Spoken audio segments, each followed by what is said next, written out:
Bhagavad Gita as it is, by His Divine Grace, A.C. Bhaktivedanta Swami Srila Prabhupada. Before narrating and explaining this Bhagavad Gita, I shall begin by reciting some prayers which were sung by Bhishma Dev, one of the figures of the Mahabharata, which he offered at the end of the Battle of Kurukshetra, as he was lying on the bed of arrows and giving up his air of life before the beautiful form of Krishna. And the selections that I read deal specifically with the Battle of Kurukshetra and the Bhagavad Gita. Bhishma Dev said, Sri Krishna is the intimate friend of Arjuna. He has appeared on this earth in his transcendental body, which resembles the bluish color of the tamal tree. His transcendental body tracks everyone within the 3 planetary systems, upper, middle, and lower. And may his glittering yellow dress and his lotus face, covered with paintings of sandalwood pulp, be the object of my attraction, and may I not desire fruitive results. On the battlefield, where Sri Krishna attended Arjuna out of friendship, the flowing hair of Lord Krishna turned ashen due to the dust raised by the hoofs of the horses, and because of his labor, beads of sweat wetted his face. All these decorations, intensified by the wounds dealt by my sharp arrows, were enjoyed by him. Let my mind thus go unto Sri Krishna. In obedience to the command of his friend, Lord Sri Krishna entered the arena of the battlefield of Kurukshetra between the soldiers of Arjuna and Duryodhana, and while there, he shortened the lifespans of the opposite party by his merciful glance. This was done simply by his looking at the enemy. Let my mind be fixed upon that Lord Sri Krishna. And when Arjuna was seemingly polluted by ignorance upon observing the soldiers and commanders before him, the Lord eradicated his ignorance by delivering transcendental knowledge in the form of Bhagavad Gita. May Lord Sri Krishna's lotus feet always remain the object of my attraction. Fulfilling my desire and sacrificing his own promise, the Lord got down from the chariot, took up its wheel, and ran towards me hurriedly, just as a lion goes to kill an elephant. He even dropped his outer garment on the way.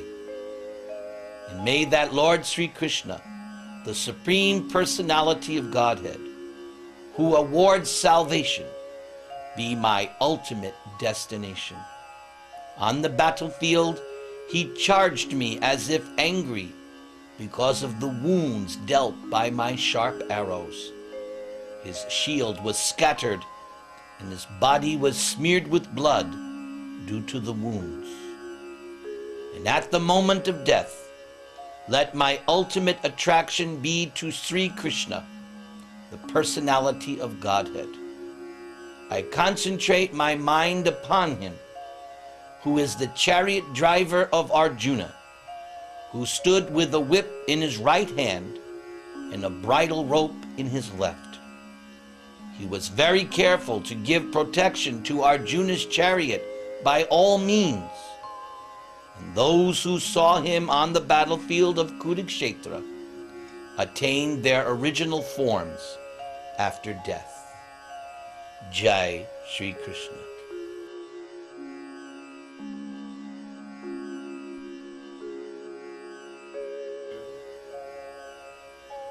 The following is the Gita Mahatmyam, or glorification of Srimad Bhagavad Gita. Bhagavad Gita is a transcendental literature which one should read very carefully. If one properly follows the instructions of Bhagavad Gita, one can be freed from all miseries and anxieties of life. One will be freed from all fears, and the next life will be spiritual. If one reads Bhagavad Gita very sincerely and with all seriousness, then by the grace of the Lord, the reactions of one's past deeds will not act upon one. One may cleanse him or herself daily by taking bath in water. But if one takes a bath even once in the sacred Ganges water of the Bhagavad Gita, then the dirt of material life is altogether vanquished. And because Bhagavad Gita is spoken by the Supreme Personality of Godhead, one need not read any other Vedic literature. One need only attentively and regularly hear and read Bhagavad Gita. In the present age, people are so absorbed in mundane activities that it is not possible for them to read all the Vedic literatures. But that is not necessary. This one book, Bhagavad Gita, will suffice, because it is the essence of all Vedic literatures, and especially because it is spoken by the Supreme Personality of Godhead himself, Lord Sri Krishna. One who drinks the water of the Ganga attains salvation. So what to speak of one who drinks the nectar of Bhagavad Gita? Bhagavad Gita is the essential nectar of the great work Mahabharata, and it is spoken by Lord Krishna himself, who is the original Vishnu. This Gita-upanishad, Bhagavad Gita, is the essence of all the Upanishads. It is just like a cow, and Lord Krishna, famous as a cowherd boy, is milking this cow. Arjuna is just like a calf, and learned scholars and pure devotees are to drink the nectarian milk of Bhagavad Gita. In this present day, people are very much eager to have one scripture, one God, one religion, and one occupation. Therefore, let there be one scripture only, one common scripture for the whole world, Bhagavad Gita. Let there be one God for the whole world, Lord Sri Krishna. Let there be one hymn, one mantra, one prayer, the chanting of his holy name, Hare Krishna, Krishna Krishna, Hare Hare, Hare Rama, Rama Rama, Hare Hare. And let there be one work only, the service of the Supreme Personality of Godhead. Om Tat Sat.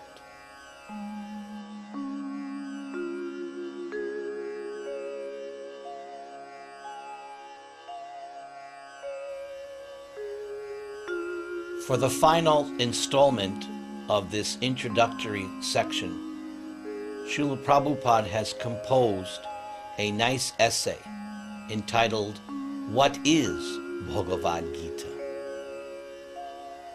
Bhagavad Gita is the widely read theistic science summarized in the Gita Mahatmyam, or glorification of the Gita. There it says that one should read Bhagavad Gita very scrutinizingly, with the help of a person who is a devotee of Sri Krishna, and then try to understand it without personally motivated interpretations. The example of clear understanding is there in the Bhagavad Gita itself, in the way the teachings are understood by Arjuna, who heard the Gita directly from the Lord. If someone is fortunate enough to understand Bhagavad Gita in that line of disciplic succession, without motivated interpretation, then he or she surpasses all studies of Vedic wisdom and all scriptures of the world. One will find in Bhagavad Gita all that is contained in other scriptures, but the reader will also find things which are not to be found elsewhere. That is the specific standard of the Gita. It is the perfect theistic science because it is directly spoken by the Supreme Personality of Godhead Himself, Lord Sri Krishna. The topics discussed by Dhritarashtra and Sanjay, as described in the Mahabharata, form the basic principle for this great philosophy. It is understood that this philosophy evolved on the battlefield of Kurukshetra, which is a sacred place of pilgrimage from the immemorial time of the Vedic age. It was spoken by the Lord when He was present personally on this planet 5,000 years ago, just for the guidance of mankind. Hare Krishna.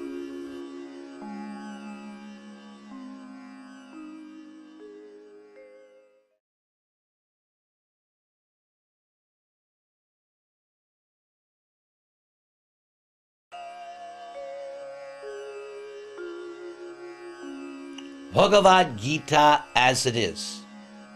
Chapter 1, including 46 verses, is entitled Observing the Armies on the Battlefield of Kurukshetra.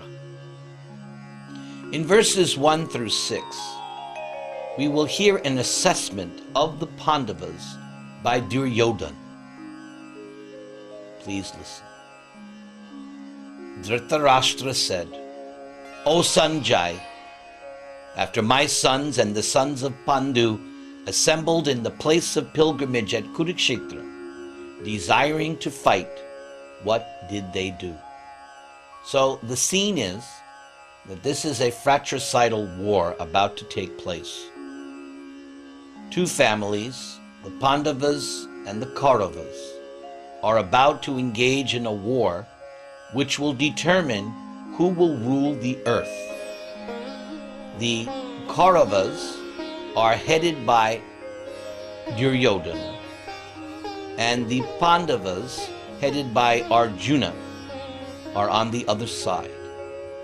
Dhritarashtra is blind, his secretary is Sanjaya, and although they are not directly present on the battlefield but are situated some distance away, Sanjaya, by means of mystic television, he has the ability to see in his heart what is going on the battlefield. And this will be revealed later on. It's all due to the grace of his guru, Vyasadeva.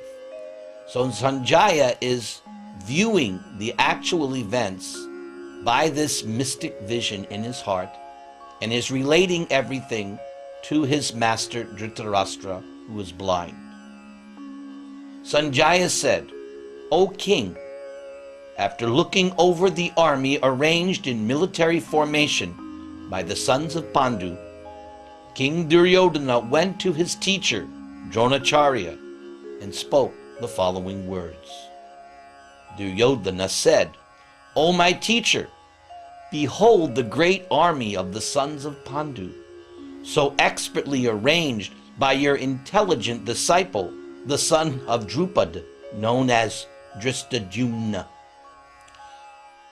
So this Drishtadyumna was the son of Dronacharya's enemy. There was a quarrel between Dronacharya and King Drupad, and therefore King Drupad begot a son who would be able to kill Dronacharya.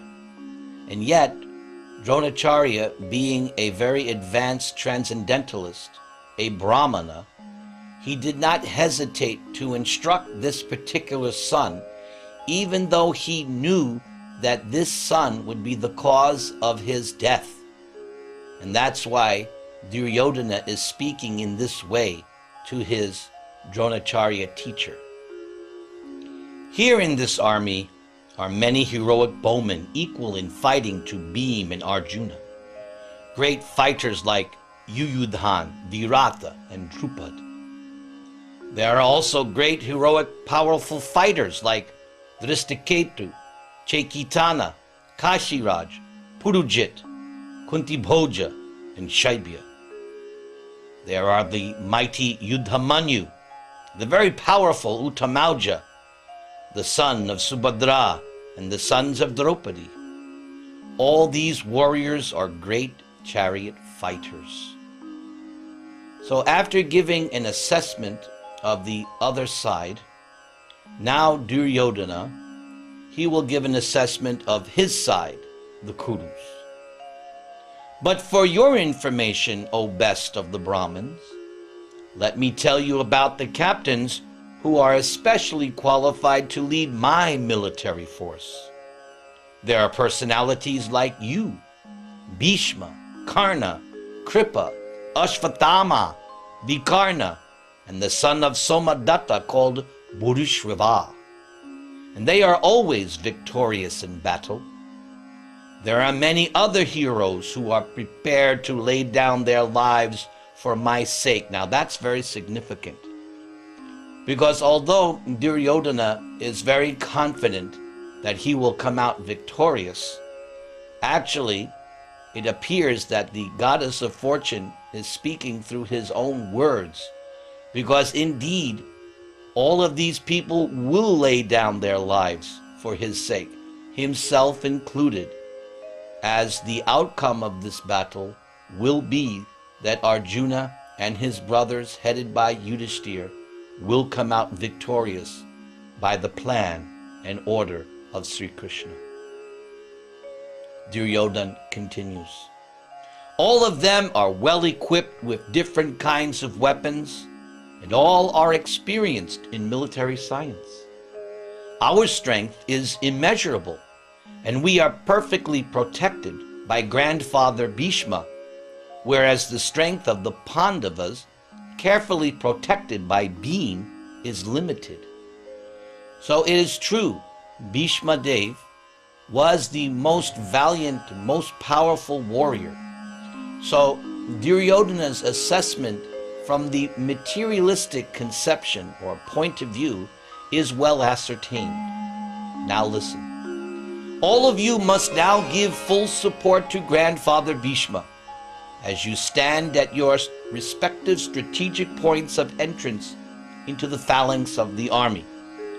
Duryodhana is quite the politician, because although Bhishma Dev is the greatest warrior on the battlefield, still he is advanced in age. So Duryodhana wants to make sure that all the other warriors give full protection.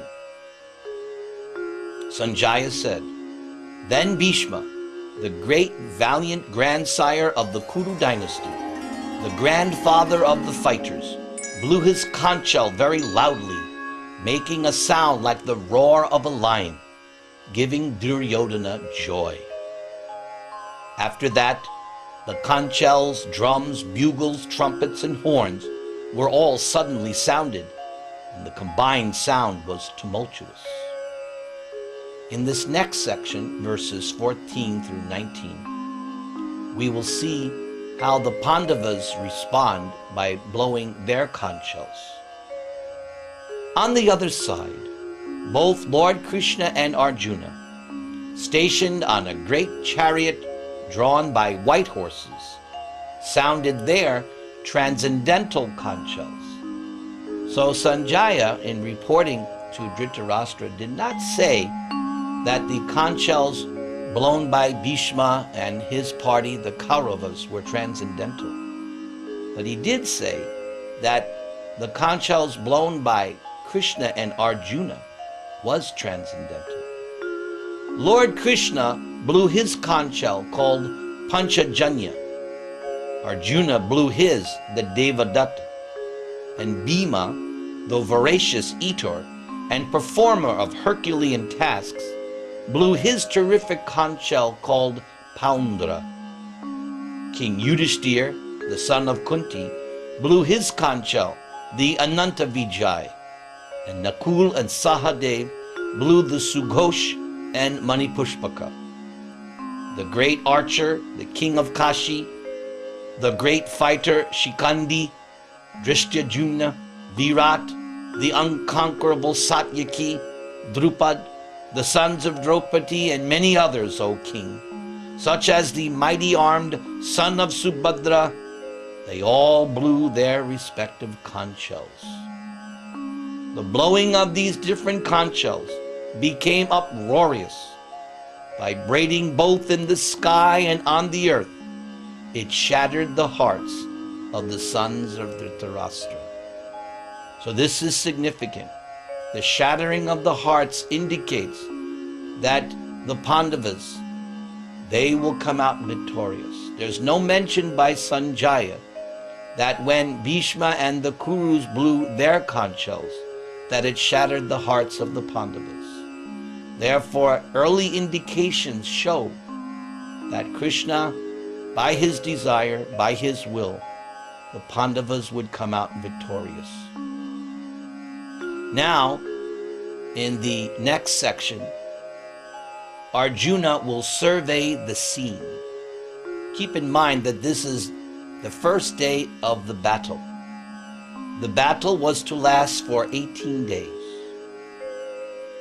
Sanjaya now continues to narrate to Dhritarashtra. At that time, Arjuna, the son of Pandu, seated in the chariot bearing the flag marked with Hanuman, took up his bow and prepared to shoot his arrows.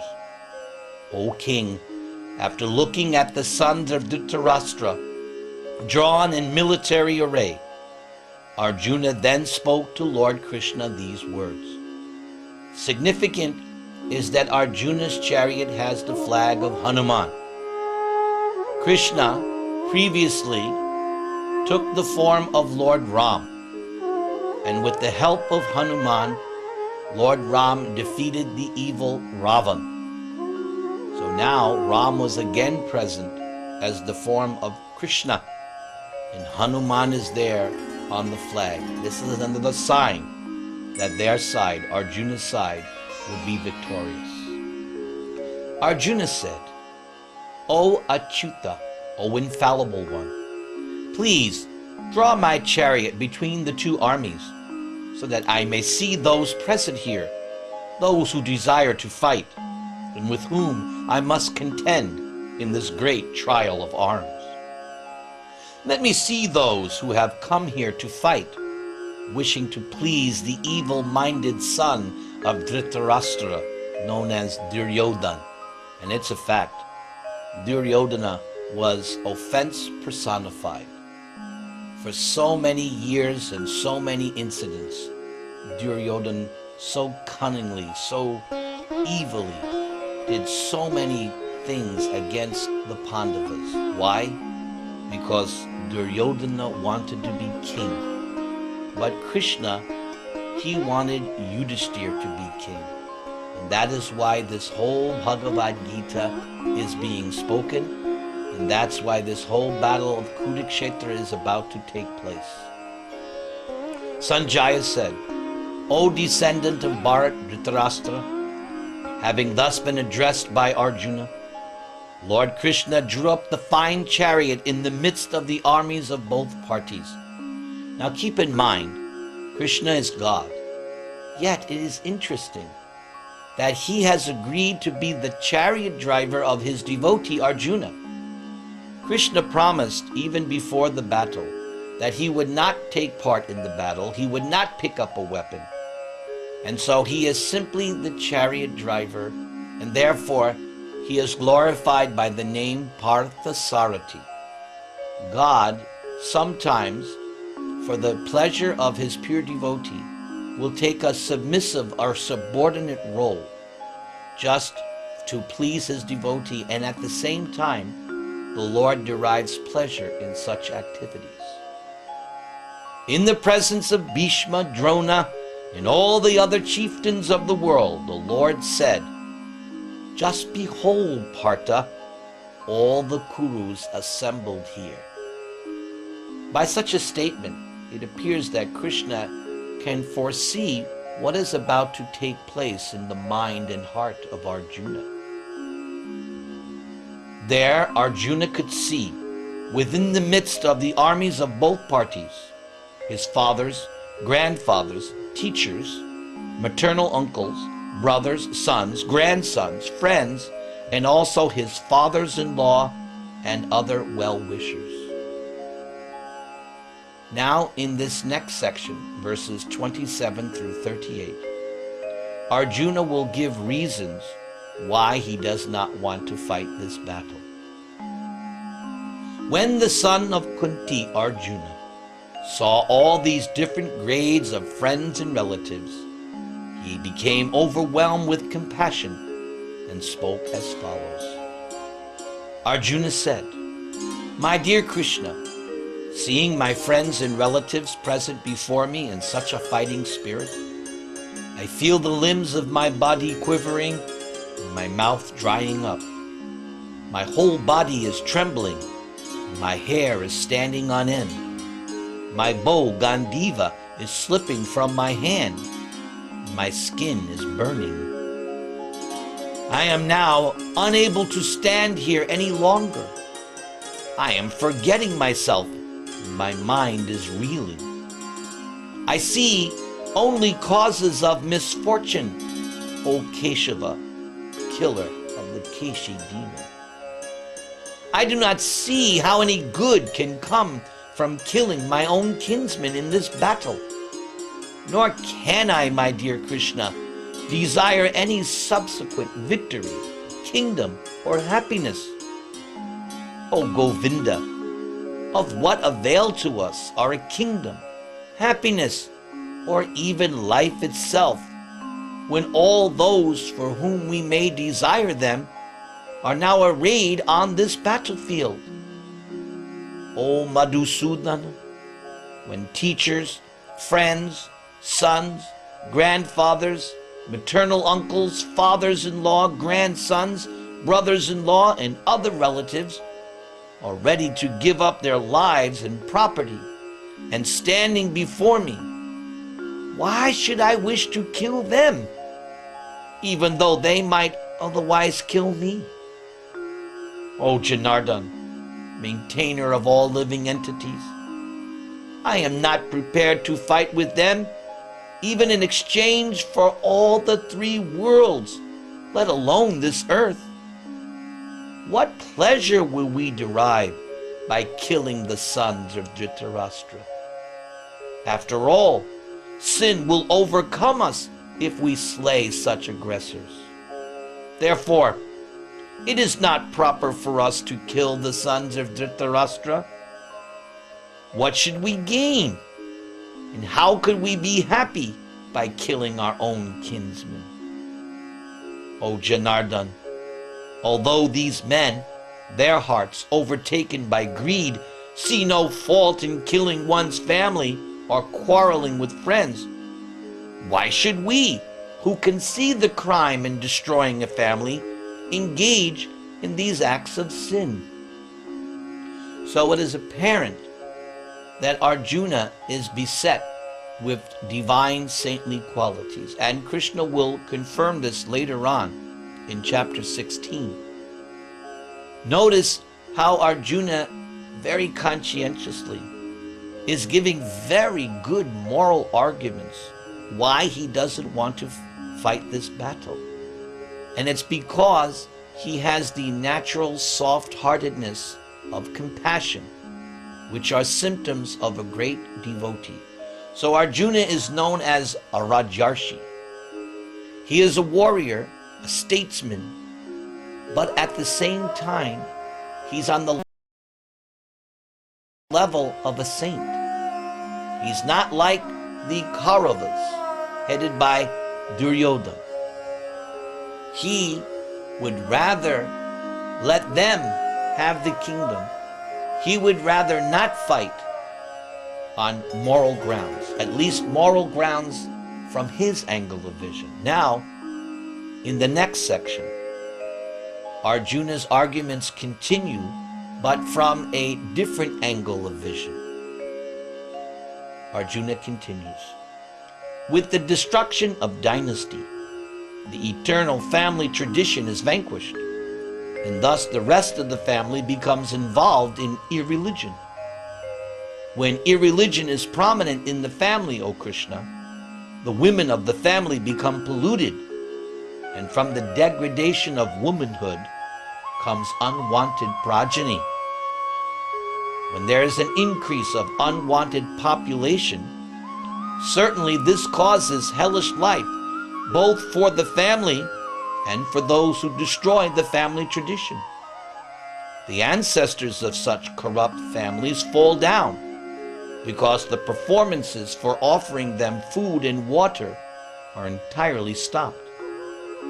And by the evil deeds of those who destroy the family tradition, thus giving rise to unwanted children, all kinds of community projects and family welfare activities are devastated. O Janardhan, maintainer of the people, I have heard by disciplic succession that those who destroy family traditions dwell always in hell. This concept of disciplic succession is a fundamental principle of Vedic culture. Vedic culture believes that knowledge descends from the higher authorities. In Western tradition, man is encouraged to seek out knowledge by means of one's own sense perception and experiment and observation. But in Vedic culture, the knowledge is said to be descending from God, the perfect source, and then coming down to human society by a chain of spiritual master and disciples. So Arjuna refers to this when he says, I have heard by disciplic succession. Means he has heard it from his teacher. He has heard it in the scriptures. Alas, how strange it is that we are preparing to commit greatly sinful acts, driven by the desire to enjoy royal happiness.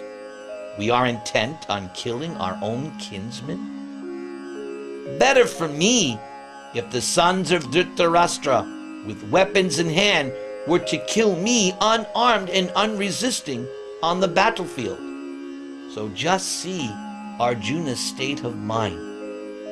In the next chapter, we will see what Krishna thinks of Arjuna's present state of mind. Sanjaya said, Arjuna, having thus spoken on the battlefield, cast aside his bow and arrows, sat down on his chariot, with his mind overwhelmed with grief. So this sets the scene of the entire Bhagavad Gita.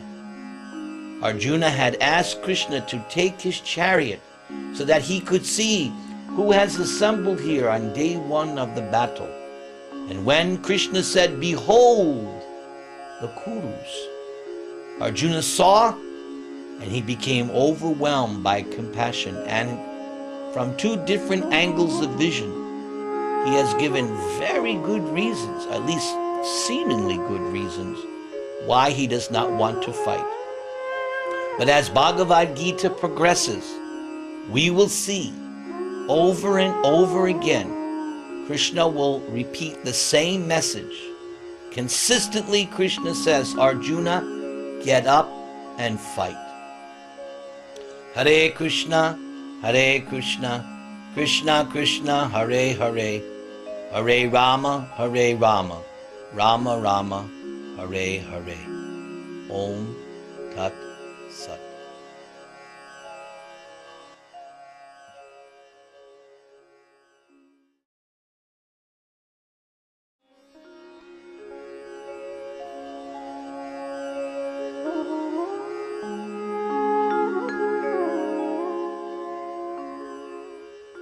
Bhagavad Gita as it is. Chapter 2 contains 72 verses and is entitled Contents of the Gita Summarized. In verses 1 through 10, Arjuna will surrender to Krishna. Sanjaya said, seeing Arjuna full of compassion, his mind depressed, his eyes full of tears, Madhusudana, Krishna, spoke the following words. In chapter 1, we saw that Arjuna requested Krishna to take his chariot in the midst of both the armies so that he could see who we had to fight.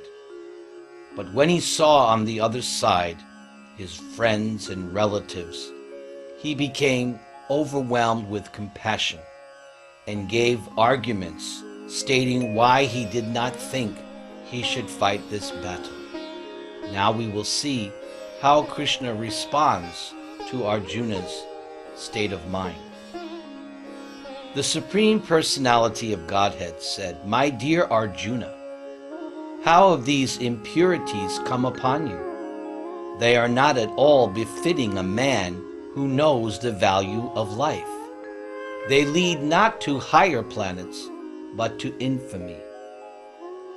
In this verse, Krishna appears to not be pleased or approved of what Arjuna is saying or thinking.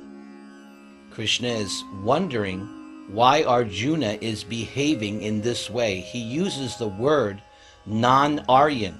An Aryan is one who knows the value of life. The value of life is spiritual emancipation. Arjuna's statements in Krishna's mind are not spoken of those who are of the Aryan state of mind. Krishna will continue. O son of Pritha, do not yield to this degrading impotency, for it does not become you. Give up such petty weakness of heart and arise, O chastiser of the enemy. So Krishna, at this point, wants Arjuna to fight the battle. And he's chastising Arjuna. He wants Arjuna to do his duty. Now Arjuna responds. Arjuna said, O Arisudana, killer of enemies, O Madhusudana, killer of Madhu, how can I counteract with arrows in battle men like Bhishma and Drona, who are worthy of my worship? It would be better to live in this world by begging than to live at the cost of the lives of great souls who are my teachers. Even though desiring worldly gain, they are superiors. If they are killed, everything we enjoy will be tainted with blood.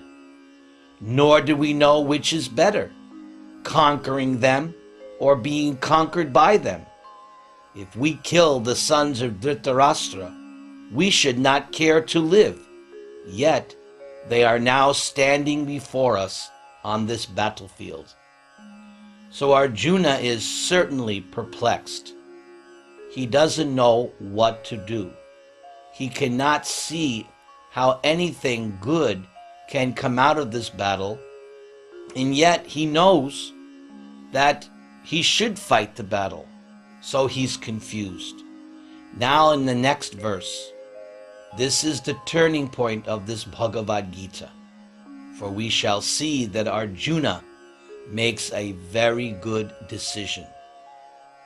Now I am confused about my duty, and have lost all composure because of miserly weakness. In this condition, I am asking you to tell me for certain what is best for me. Now I am your disciple, and a soul surrendered unto you. Please instruct me. I can find no means to drive away this grief, which is drying up my senses. I will not be able to dispel it, even if I win a prosperous, unrivaled kingdom on earth, with sovereignty like the demigods in heaven. So, what is most significant is that Arjuna admits his weakness. He admits his failure. He admits his confusion. But what is important is that he has enough intelligence to surrender to Krishna. He has accepted Krishna now as his guru, and Krishna will pick up the position and act accordingly. Now they won't deal with each other as friends. Krishna will assume the position of teacher and will instruct Bhagavad Gita to Arjuna. And this is very important, because if we want to understand Bhagavad Gita, then we at least have to theoretically accept that Krishna is the supreme original guru, the supreme teacher. If we can accept this, at least theoretically, then the understanding of Bhagavad Gita will become easy. But if we think Krishna is just an ordinary human being, then we'll not understand Bhagavad Gita properly, and it will become confusing. So at least to understand Bhagavad Gita rightly, we have to accept that Krishna is the supreme guru, the supreme teacher. And notice Arjuna says, "Now I am a soul surrendered unto you. Please instruct me." This is the proper mood for understanding Bhagavad Gita, and we should follow in the footsteps of Arjuna. Sanjaya said, having spoken thus, Arjuna, chastiser of enemies, told Krishna, "O Govinda, I shall not fight," and then fell silent. O descendant of Bharat and Dhritarashtra, at that time Krishna, smiling in the midst of both the armies, spoke the following words to the grief-stricken Arjuna. So, in the next section, verses 11 through 30, we can entitle it Sankhya. And in these 20 verses, Krishna will explain the difference between the body and the soul, the difference between matter and spirit, and the difference between what is temporary and what is eternal. And this is the beginning of transcendental knowledge. And this is the beginning of the instructions of Bhagavad Gita. The Supreme Personality of Godhead said, while speaking learned words, "You are mourning for what is not worthy of grief. Those who are wise lament neither for the living nor the dead. Never was there a time when I did not exist, nor you, nor all these kings, nor in the future shall any of us cease to be." This verse is very significant, because here Krishna is speaking the fact that the true identity of the person is not the body and not the mind. It is eternal spirit soul. And notice Krishna says, "Never was there a time when I did not exist." That means, by definition, Krishna, being God, always existed in the past, exists at present, and will continue to exist in the future. And notice Krishna also said, and the same is true for you and all these kings. In this most significant verse of Bhagavad Gita, the eternality of soul is established. And therefore, we should understand you, I, everyone have always existed as individuals in the past, just as we exist individually at present, and our eternal individual existence will continue forever. This is a very important instruction and marks the beginning of transcendental knowledge. Now Krishna goes on. As the embodied soul continually passes in this body, from boyhood to youth to old age, the soul similarly passes into another body at death. A sober person is not bewildered by such a change. In this very significant verse of Bhagavad Gita, Krishna explains the fact of what we call transmigration or reincarnation of the soul. And he gave a very practical understanding. Everyone realizes or perceives that the body is changing year by year, boyhood, youth, old age, but you, the person who's experiencing the changes of the body, you remain the same.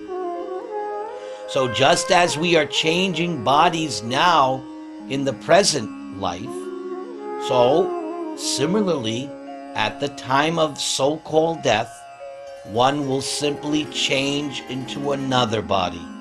This is what Krishna is saying in this very poignant verse. O son of Kunti, the non-permanent appearance of happiness and distress, and their disappearance in due course, are like the appearance and disappearance of winter and summer seasons. They arise from sense perception, O scion of Bharat, and one must learn to tolerate them without being disturbed. O best among men, Arjuna, the person who is not disturbed by happiness and distress, who is steady in both, is certainly eligible for liberation. So liberation, this is the goal of the Aryan civilization. And here Krishna is giving one aspect of how to achieve liberation. One must learn to become tolerant and equipoised in the dualities of this material world. And this will be a theme that Krishna repeats throughout the Bhagavad Gita. He continues, those who are seers of the truth have concluded that of the non-existent there is no endurance, and of the eternal there is no change. This they have concluded by studying the nature of both. So this is the difference between matter and spirit, the body and the soul. What is eternal, what is temporary? Anything material has temporary existence, and anything which is spiritual has eternal existence.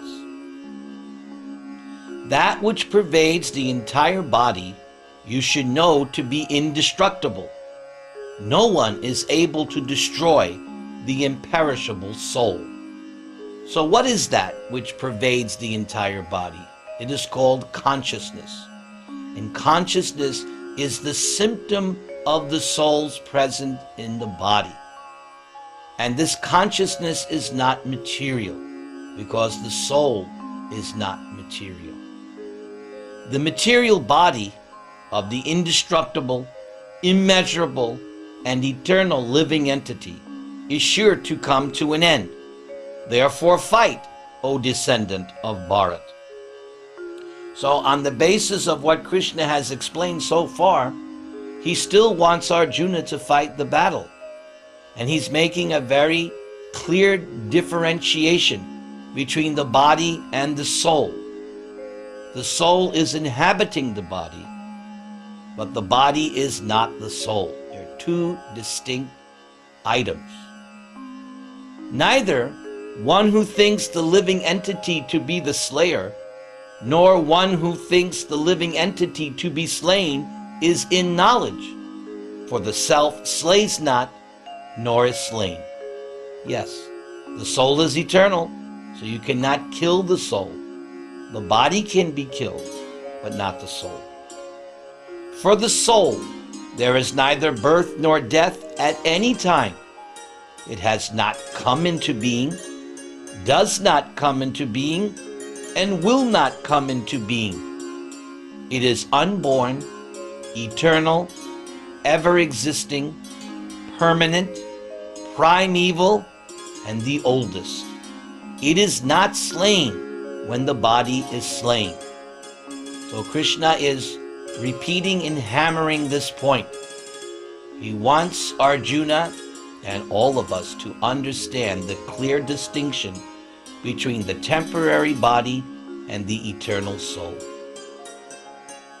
O Partha, how can a person who knows that the soul is indestructible, eternal, always existing, unborn, and immeasurable, kill anyone or cause anyone to kill? As a person puts on new garments, giving up the old ones, the soul similarly accepts new material bodies, giving up the old and useless ones. This is a very nice analogy given by Krishna. Earlier, he gave the example boyhood to youth to old age. The soul is experiencing the changes of the body, but the same soul is experiencing the changes. This example in this verse is even more clearer. That daily we change our set of clothes, but that doesn't mean we change. Similarly, we accept bodies one after another, but we remain the same. This is the beginning understanding of transcendental knowledge. The soul can never be cut to pieces by any weapon, nor burned by fire, nor moistened by water, nor withered by the wind, because all of these are material things which definitely affect the material body, but Krishna is pointing out these things cannot affect the soul. The individual soul is unbreakable and insoluble and can be neither burned nor dried. It is everlasting, present everywhere, all-pervading, unchangeable, immovable, and eternally the same. We should not misunderstand when Krishna said here that the soul is all-pervading. What Krishna is saying actually is that there are souls everywhere. It's not that you and I, the individual soul, is all-pervading. That is reserved for Krishna. We will learn this throughout Bhagavad Gita, especially in chapter 13. My consciousness, your consciousness, is limited to the extent of this body. So when Krishna says the soul is all-pervading, he's not referring to the idea that the individual soul is all-pervading. No, the souls are all-pervading. There are souls everywhere. But Krishna, represented as the Paramatma, the super soul in everybody's heart, he's all-pervading. This we will learn later in Bhagavad Gita. Krishna continues, it is said that the soul is invisible, inconceivable, immutable, and unchangeable. Knowing this, you should not grieve for the body. But if, however, you think that the soul, or the symptoms of life, is always being born and then dies forever, you still have no reason to lament, O mighty armed. So Krishna is pointing out here to Arjuna that whatever he was thinking is simply not very intelligent. For whether you believe in the existence of the soul or not, still you have no reason to lament for the inevitable destruction of your family members on the other side. And Krishna will again repeat throughout Bhagavad Gita that he wants Arjuna to fight the battle. One who has taken birth is sure to die, and after death, one is sure to take birth again. Therefore, in the unavoidable discharge of your duty, you should not lament. Throughout this section, these 20 verses of Sankhya, Krishna repeatedly tells Arjuna he does not deserve to lament. Na tvang shochitam arhasi. And it's based on knowledge, and it's based on a clear understanding of the difference between the temporary material body and the eternal spirit soul. Here again, Krishna is reiterating what he said earlier in this section, that as the soul gives up material bodies, it takes new ones. Again, Krishna is saying, if you're born, you're going to die. And once you have died, you're going to take birth again. Because death only refers to the body. It does not refer to the soul. All created beings are unmanifest in their beginning, manifest in their interim state, and then unmanifest again when annihilated. So what need is there for lamentation? Of course, when Krishna says manifest and unmanifest, he's referring to how the individual soul appears in a particular body in this material world. But the soul, this whole concept of manifest, is only from the position of the material world. Because after death, the soul immediately takes birth somewhere else. It just appears that it's not manifest, but it is manifesting in another material body. Some look on the soul as amazing. Some describe it as amazing, and some hear of it as amazing, while others, even after hearing about the soul, cannot understand it at all. And we've had practical experience of this, and perhaps you have also, that if you tried to explain this section of Bhagavad Gita, the difference between the body and the soul, to some people, they completely disbelieve that there's anything called soul. Many people, especially nowadays, perhaps most people, deny the existence of the soul. They think all we know is that we exist as this body. So therefore, for some people, if not many people, this discussion of the soul will seem to them to be very amazing, and they may not be able to understand it. Actually, we cannot understand or accept the existence of God or the soul other than on the basis of this Bhagavad Gita. Unless Krishna or God explains this to us, it will be most difficult to experience it independently. O descendant of Bharat, he who dwells in the body can never be slain. Therefore, you need not grieve for any living being. So this ends this particular section of chapter 2, Sankhya, the difference between matter and spirit, the difference between the body and the soul, the difference between temporary existence and eternal existence. Now, in verses 31 through 38, Krishna will explain to Arjuna why he should fight based on his duty as a kshatriya, or religious warrior. Considering your specific duty as a kshatriya, you should know that there is no better engagement for you than fighting on religious principles, and so there is no need for hesitation. O Partha, happy are the kshatriyas to whom such fighting opportunities come unsought, thus opening for them the doors of the heavenly planets. If, however, you do not perform your religious duty of fighting, then you will certainly incur sins for neglecting your duty, and thus lose your reputation as a fighter.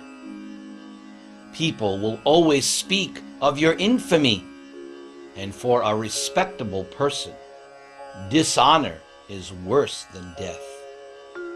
The great generals who have highly esteemed your name and fame will think that you have left the battlefield out of fear only, and thus they will consider you insignificant. Your enemies will describe you in many unkind words, and they will scorn your ability. What could be more painful for you? O son of Kunti, either you will be killed on the battlefield and attain the heavenly planets, or you will conquer and enjoy the earthly kingdom. Therefore, get up with determination and fight. And do thou fight for the sake of fighting, without considering happiness or distress, loss or gain, victory or defeat. By so doing, you shall never incur sin. So here Krishna is very clear that he wants Arjuna to fight. And for Arjuna, actually, Krishna is pointing out, Arjuna, it's a win-win situation. You should fight this battle. You should be detached. It's your duty. If you die in the battle for the right cause, which it is, then as a result, in your next life, you will reside in the heavenly planets with the demigods. But if you fight the battle and win, you will rule over the earth. Therefore, what have you got to lose, Arjuna? This is Krishna's main argument. Krishna does not think there is any good reason for Arjuna not to fight this religious war. Now, in verses 39 through 53, Krishna will introduce a new topic. It is called Buddhi Yoga. Please listen attentively. Krishna now says to Arjuna, "Thus far I have described this knowledge to you through analytical study. Now listen as I explain it in terms of working without fruitive results. O son of Pritha, when you act in such knowledge, you can free yourself from the bondage of works." So the term Buddhi Yoga means to link with God, the Supreme, by means of intelligence. And here he indicates what that intelligence is. You work, or in this case, Arjuna fights, without being attached to the results. Krishna will continue. In this endeavor, there is no loss or diminution. Diminution means to decrease or reduce. And a little advancement on this path can protect one from the most dangerous type of fear. So Krishna here is indicating that this path of Buddhi Yoga, there is no loss. Whatever is accomplished in this life continues to the next. And it can protect you from the most dangerous type of fear. What is that most dangerous type of fear? The most dangerous type of fear is to be degraded in the next life. There are 8,400,000 different types of bodies, and only 400,000 are human. So the most dangerous type of fear is to go back down to the lower species, the 8 million animal, aquatic, bird, beast, reptile, insect, plant, the 8 million species lower than human being. Because in those types of bodies, there is no chance for self-realization. There is no opportunity for consciousness improvement. It is in the human form where one can make advancement, where one can finish up the transmigration. So therefore, Krishna is indicating that even a little attempt at this Buddhi Yoga saves one from being degraded. At least one will come back as a human being and pick up from where they left off in their path of self-realization. Those who are on this path are resolute in purpose, and their aim is one. So this is the path of self-realization, the path of liberation. In Sanskrit, it is called apavarga, the path of liberation. And Krishna is saying that if you're on this path, you're determined, you're resolute. O beloved child of the Kurus, the intelligence of those who are irresolute is many-branched. So this is why somebody does not achieve success. It's because their intelligence is splayed out, or he gives the example, many-branched. One is not focused. And that usually comes about because of various material desires.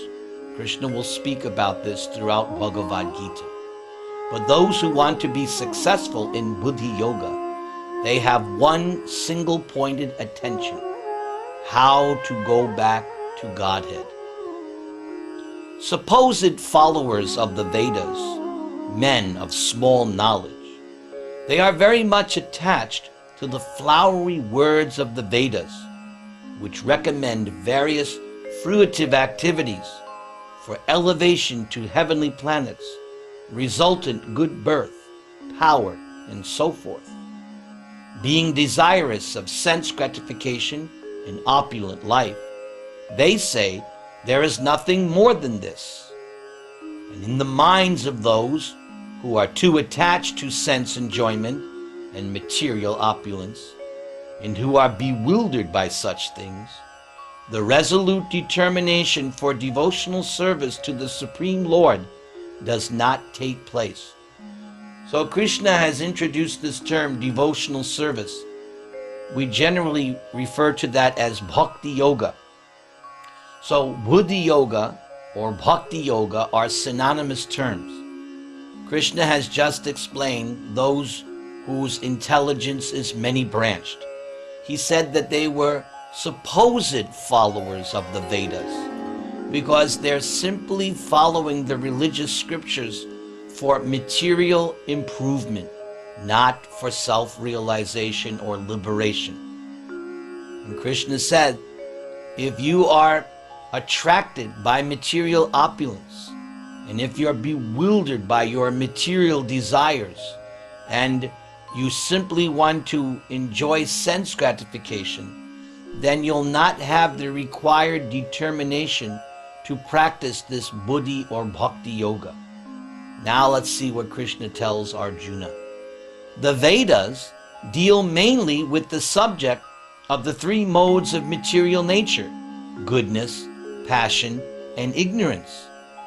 O Arjuna, become transcendental to these three modes. Become free from all dualities and for all anxieties for gain and safety. Here, Krishna is stressing what is the real goal of the Vedas. It is to transcend. It is to become liberated. It is to go back to the kingdom of God, not to remain in this material world, which is under the jurisdiction of goodness, passion, and ignorance. And Krishna tells Arjuna, be established in the self. That self he explained in the previous section. The self, the soul, the eternal person. All purposes served by a small well can be at once served by a great reservoir of water. Similarly, all the purposes of the Vedas can be served to one who knows the purpose behind them. This is actually a mystery for most people. They don't really understand what is the purpose of the Vedas. And not just in the Hindu religion, but in all of your religions. Most people do not understand what is the purpose of religion. But Krishna is pointing out the purpose behind all of this is to understand what is my relationship with God. Krishna, in his form as Lord Chaitanya, explains that the Vedas actually are only teaching three things. What is God? What is my relationship with God? And what is the fruit of that relationship with God? And that is called love of God. You have a right to perform your prescribed duty, but you are not entitled to the fruits of action. Never consider yourself the cause of the results of your activities, and never be attached to not doing your duty. Here Krishna is explaining to Arjuna how to transcend. You do your duty. He wants Arjuna to fight this battle, but he should not be attached to whether or not he wins or loses. In other words, don't be attached to the fruits. You do your duty as you are obligated, and you leave the results up to Krishna. But you do your duty, and you do it enthusiastically. Perform your duty equipoised, O Arjuna, abandoning all attachment to success or failure. Such equanimity is called yoga. So here's yoga. Yoga is not just simply sitting postures, or breathing exercises. Here Krishna is saying that when you remain equipoised in this material world, that is yoga. That is linking with God. O Dhananjay, keep all abominable activities far distant by devotional service, and in that consciousness surrender unto the Lord. Those who want to enjoy the fruits of their work are called misers. So in Sanskrit, a miser is called kripana. He is the opposite of a brahmana. A brahmana is one who knows the absolute truth. One who practices Bhagavad Gita is a real Brahmin. But a kripana is just the opposite. The kripana thinks that I am the enjoyer of my activities. I am the cause of why I'm doing these activities. Notice Krishna said, keep far distant all abominable activities. Abominable activities are those activities which guarantee that you're going to take a lower birth. What are those low-grade abominable activities that guarantee less than human birth? Eating of meat, fish, and eggs, illicit sexual connection, intoxication, and gambling. These are the four main pillars of abominable life. Therefore, if one wants to guarantee that he or she will at least come back as a human being, one should strictly avoid these four sinful activities. A man or woman engaged in devotional service rids oneself of both good and bad actions even in this life. Therefore strive for yoga, which is the art of all work. Now this verse is significant. Krishna is saying that you will rid yourself of both good and bad actions. Many people, they don't mind performing some religious ritual, and they don't mind avoiding sinful activities, but they're not so inclined to become detached from their good, pious reactions because they still want to enjoy the material world. But Krishna is saying, no, if you do this buddhi yoga or devotional service, then you'll not reap any good or bad reactions because you're not going to return to this material world. You're going to go back home, back to the kingdom of God, the spiritual world. If I'm still attached to enjoying the good fruits of my work, then that means I have to come back and take birth again in this material world. That's why Krishna is saying the devotee rids him or herself of both good and bad actions because he's not going to come back to this material world to suffer or enjoy. Strive for yoga, meaning linking with God. And how do you link with God? By this devotional service or use of intelligence as directed by this Bhagavad Gita. By thus engaging in devotional service to the Lord, great sages or devotees free themselves from the results of work in this material world. So notice, you still have to act, but you act in terms of God consciousness, Krishna consciousness. You act in terms of what Krishna explains here in Bhagavad Gita, but you do not produce any good or bad fruits in the material world. Your fruit is called love of God. In this way, they become free from the cycle of birth and death. This is the only way, actually, to become free from this cycle of birth and death, samsara. It is only by this devotional service to Krishna. And they attain that state beyond all miseries by going back to Godhead. And Krishna will explain Godhead, his kingdom, later on in chapter 8 and 15 of this Bhagavad Gita. When your intelligence has passed out of the dense forest of delusion, you shall become indifferent to all that has been heard and all that is to be heard. Here again, Krishna is reiterating that one should become equipoised or disinterested in anything of this material world, because as long as I'm involved or interested in enjoying this material world, I'll stay locked up in the cycle of birth and death. Krishna has already stated that the goal is to become transcendental, to go back to the kingdom of God. And that can only be achieved by bhakti or buddhi yoga, activities by means of the intelligence which lead one to Krishna.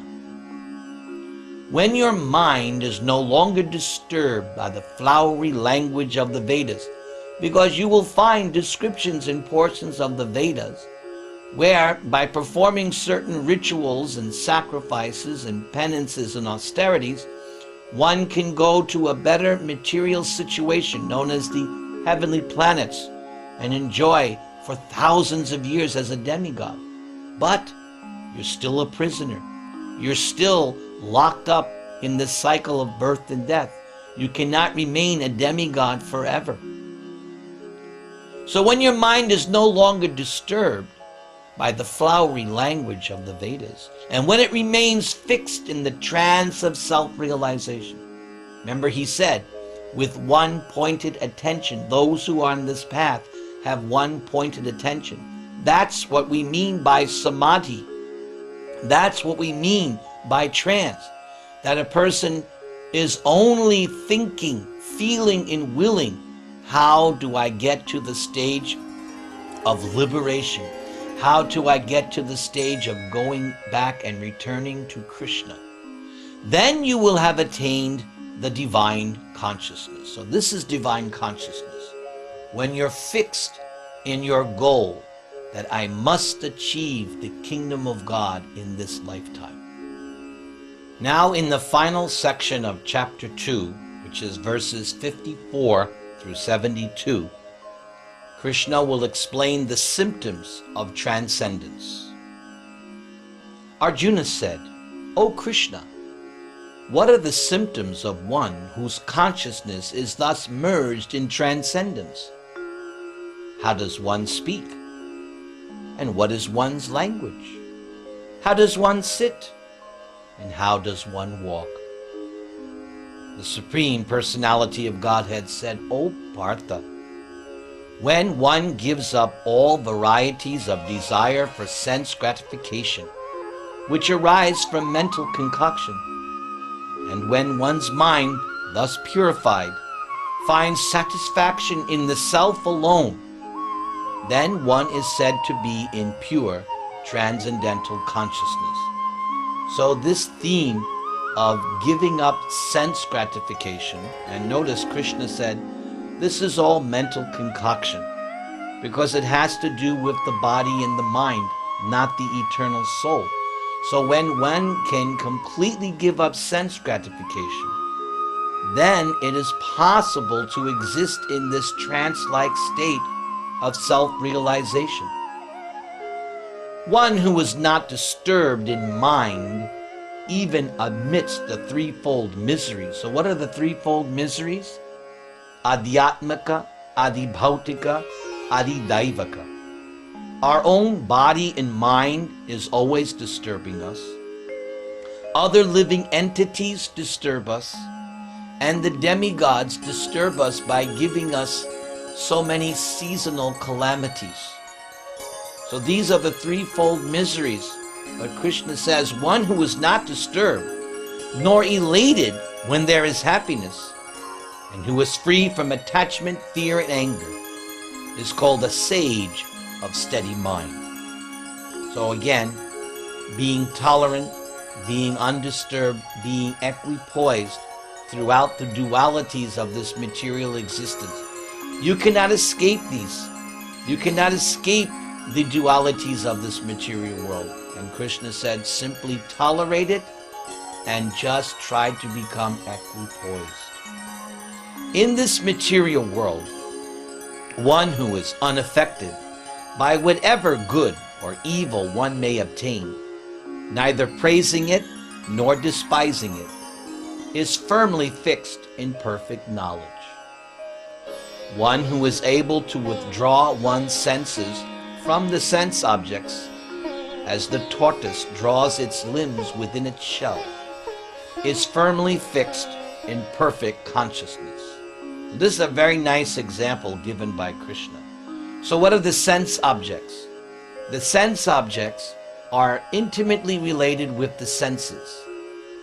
The ears want to hear nice sound.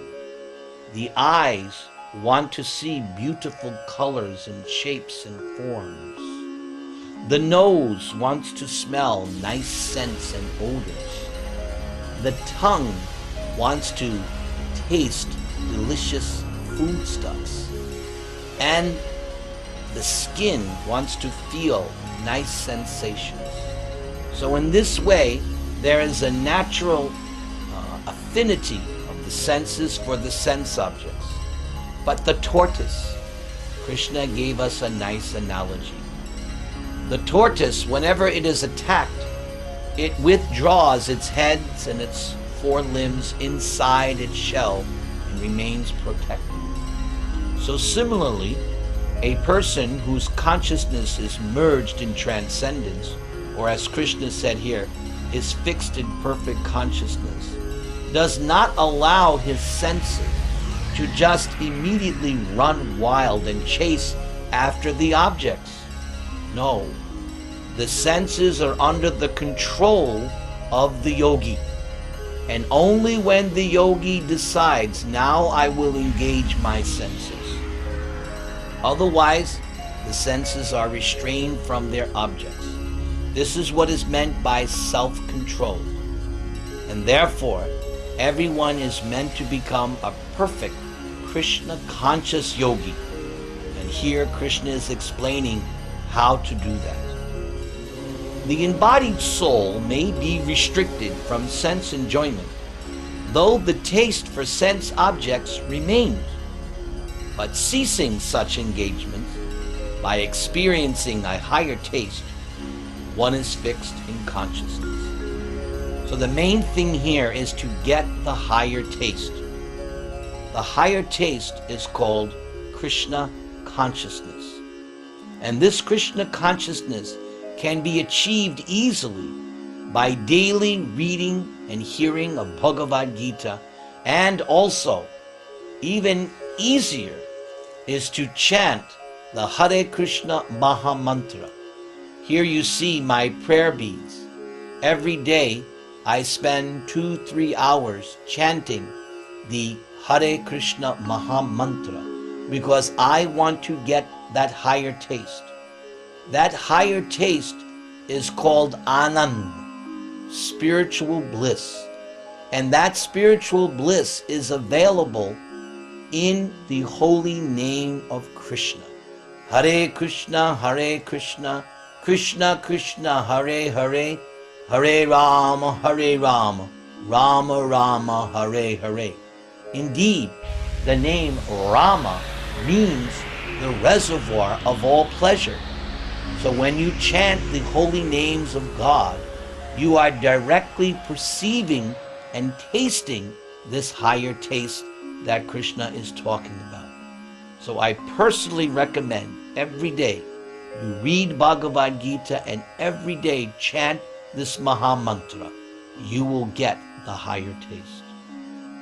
Krishna continues.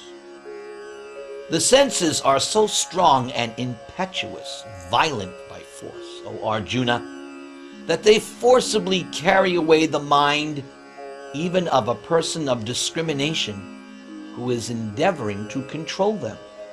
Krishna is warning us, don't think that this is necessarily going to be so easy. The senses and the sense objects, this is very, very powerful. And even one of the senses can overcome you. So you have to be very, very careful. One who restrains the senses, keeping them under full control, and fixing the consciousness upon me, is known as a person of steady intelligence. Here is the gist of what we've been talking about, Buddhi Yoga or Bhakti Yoga. Fixing the consciousness upon Krishna. This is the essence. And this we will see throughout Bhagavad Gita, that we should simply be thinking, hearing, feeling, willing, doing everything for Krishna. That is Krishna consciousness. While contemplating the objects of the senses, a person develops attachment for them, and from such attachment lust develops, and from lust anger arises. From anger complete delusion arises, and from delusion bewilderment of memory. When memory is bewildered, intelligence is lost, and when intelligence is lost, one falls down again into the material pool. So he mentioned that even one of the senses can drag you down. So here Krishna gave the science of how it is that someone falls down into the material consciousness. It all begins by contemplating the objects of the senses. So one must be very careful. Be like the tortoise. Be very careful how you engage your senses. Either you engage your senses directly in service to Krishna, or you do not engage your senses at all. Because as soon as you begin to contemplate, then you are going to become attached, and as soon as there is some attachment, lust will develop. And Krishna will speak more about this lust in chapter 3. So make sure you hear and see the next chapter, because it is very important. And that gradually leads one down, until one becomes more and more degraded by material consciousness. Better to nip it in the bud. That's why Krishna said previously, one who fixes the consciousness on him. A person free from all attachment and aversion, and who is able to control the senses through regulative principles of freedom, can obtain the complete mercy of the Lord. So these regulative principles of freedom, this is known as Vaidhi Bhakti or Sadhana Bhakti. When one accepts a bona fide spiritual master, the spiritual master gives one a set of rules and regulations how one should live their life. And the purpose is to become free from this endless cycle of birth and death, to become free from the enchantment and entrapment of material consciousness. Therefore, the spiritual master advises that one chant this Hare Krishna mantra, Hare Krishna, Krishna Krishna, Hare Hare, Hare Rama, Rama Rama, Hare Hare, and strictly avoid those 4 sinful activities: meat eating, gambling, intoxication, and illicit sex. For one thus satisfied in Krishna consciousness, the threefold miseries of material existence no longer exist. So this is how to overcome these threefold miseries from other people, from your own body and mind, and from the natural disturbances caused by the demigods. You have to become satisfied in Krishna consciousness by always living your life in terms of this Bhagavad Gita, and then you will have satisfaction. One who is not connected with the Supreme in Krishna consciousness can have neither transcendental intelligence nor a steady mind, without which there is no possibility of peace. And how can there be any happiness without peace? So, many times I've been asked, Swamiji, Prabhuji, please give me peace. And my response is only, I cannot give you peace. If you want peace, then you have to follow Krishna in Bhagavad Gita. And before you can be happy, you must be peaceful. Therefore, the formula for happiness is following Krishna strictly, his teachings in Bhagavad Gita. As a boat on the water is swept away by a strong wind, even one of the roaming senses on which the mind focuses can carry away one's intelligence. Just takes one of the senses, and this example by Krishna of a boat on the water is such a nice thing to meditate. Yes, there is meditation in Bhagavad Gita, but it's practical meditation. It's real meditation. Meditation that will actually deliver you from the cycle of birth and death. Therefore, O mighty armed, one whose senses are restrained from their objects is certainly of steady intelligence. This refers back to the example of the tortoise. What is night for all beings is the time of awakening for the self-control. And the time of awakening for all beings is night for the introspective sage. An introspective sage is one who examines his or her own sensory and perceptual experiences. And what this verse is indicating is that the crows will not mix with the swans, and the swans will not mix with the crows. Those who are on this path of liberation and Krishna consciousness will not like to mix with those who are trying to enjoy the fruits of their work. A person who is not disturbed by the incessant flow of desires that enter like rivers into the ocean, which is ever being filled but is always still, can alone achieve peace, and not the person who strives to satisfy such desires. So here is another way that we can factually achieve peace. One simply has to give up desires for sense gratification. Krishna continues the same theme in the next verse. A person who has given up all desires for sense gratification, who lives free from desires, and who has given up all sense of proprietorship and is devoid of false ego, alone can attain real peace. Krishna, in his form as Lord Chaitanya, explains this concept nicely. That there is the devotee, the sense enjoyer, the speculator, and the mystic yogi.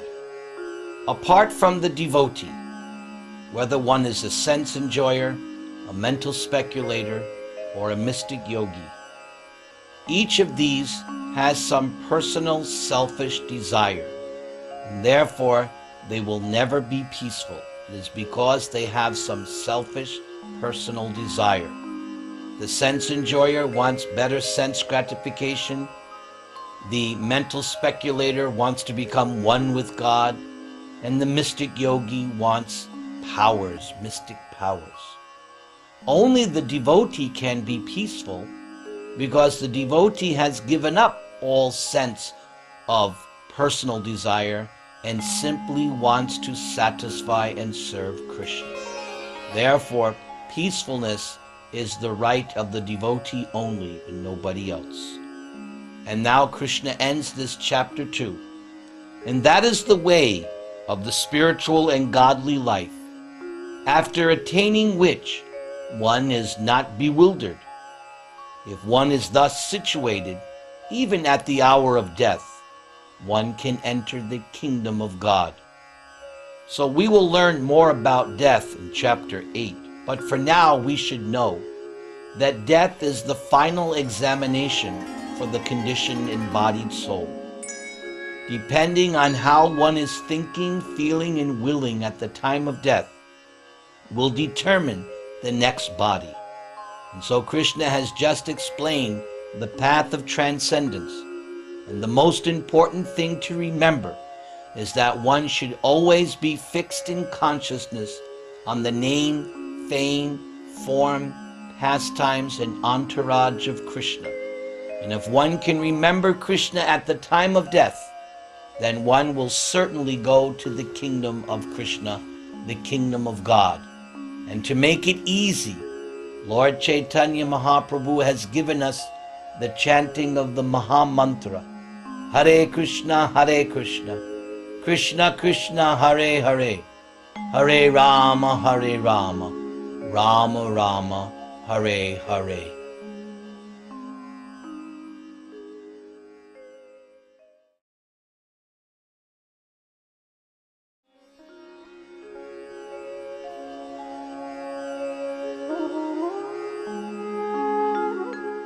Bhagavad Gita as it is, Chapter 3, containing 43 verses, is entitled Karma Yoga.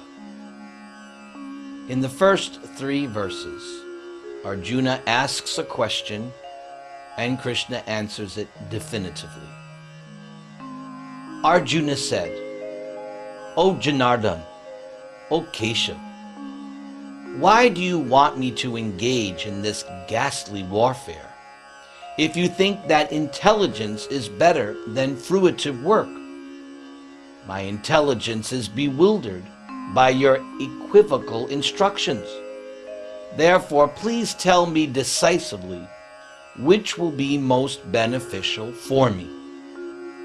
The Supreme Personality of Godhead said, O sinless Arjuna, I have already explained that there are 2 classes of men who try to realize the self. Some are inclined to understand it by empirical philosophical speculation, and others by devotional service. So when Krishna said empirical philosophical speculation, he's referring to those class of persons who want to understand the absolute truth derived from experiment and observation rather than theory, and those who realize the absolute truth by devotional service, they are known as bhakti yogis or devotees. So, as we see here at the beginning of chapter 3, Arjuna is a little bit confused by what Krishna has said in chapter 2. He's heard Krishna explain that he should use his intelligence, that he should engage in devotional service, and then also he's heard Krishna say that he should fight. So to Arjuna, this seems to be contradictory, therefore the term equivocal. It seems that Krishna is saying 2 opposite things at the same time, but he's not. And Krishna will clarify this in this chapter. Now in verses 4 through 8, Krishna will explain the concept of false renunciation. Not by merely abstaining from work can one achieve freedom from reaction, nor by renunciation alone can one attain perfection. This is a common misunderstanding for many people. They think that all the problems of material existence, usually caused by one's job or working condition, can be solved just by giving it up. And many people think, erroneously, that this is what Bhagavad Gita proposes, that one simply give up one's occupation. But here, Krishna says, no, this is not a fact.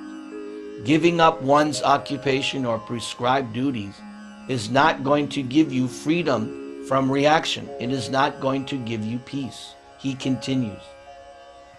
Everyone is forced to act helplessly according to the qualities one has acquired from the modes of material nature. Therefore, no one can refrain from doing something, not even for a moment. And this is because the soul is eternally active. The soul is active either in the conditioned state or in the liberated state, but the soul by nature is active. An active service to Krishna is called bhakti or devotional service. An active service for satisfying the demands of the senses and the body and the mind, and that is called fruitive activity. One who restrains the senses of action, but whose mind dwells on sense objects, certainly deludes oneself and is called a pretender. So yes, The theme is false renunciation. So one may be restraining the senses, but still one is thinking about how to enjoy the senses. That's why Krishna said in the previous chapter to fix the mind on him. So the tortoise example again, we restrict the senses when they're not able to be used to serve Krishna, but the mind is always fixed on Krishna. Both these things must be there. On the other hand, if a sincere person tries to control the active senses by the mind and begins karma yoga in Krishna consciousness without attachment, he or she is by far superior. So the false renouncer, the pretender, simply wanted to cease all kinds of engagement, but meanwhile the mind was still thinking of sense enjoyment. Here Krishna explains the superiority of the devotee. Still there is the control of the mind and senses, but one begins karma yoga. Karma yoga means doing so-called material activities with the aim of offering the results to Krishna, and without attachment. Without attachment means you don't try to enjoy the results yourself. He mentioned this in chapter 2.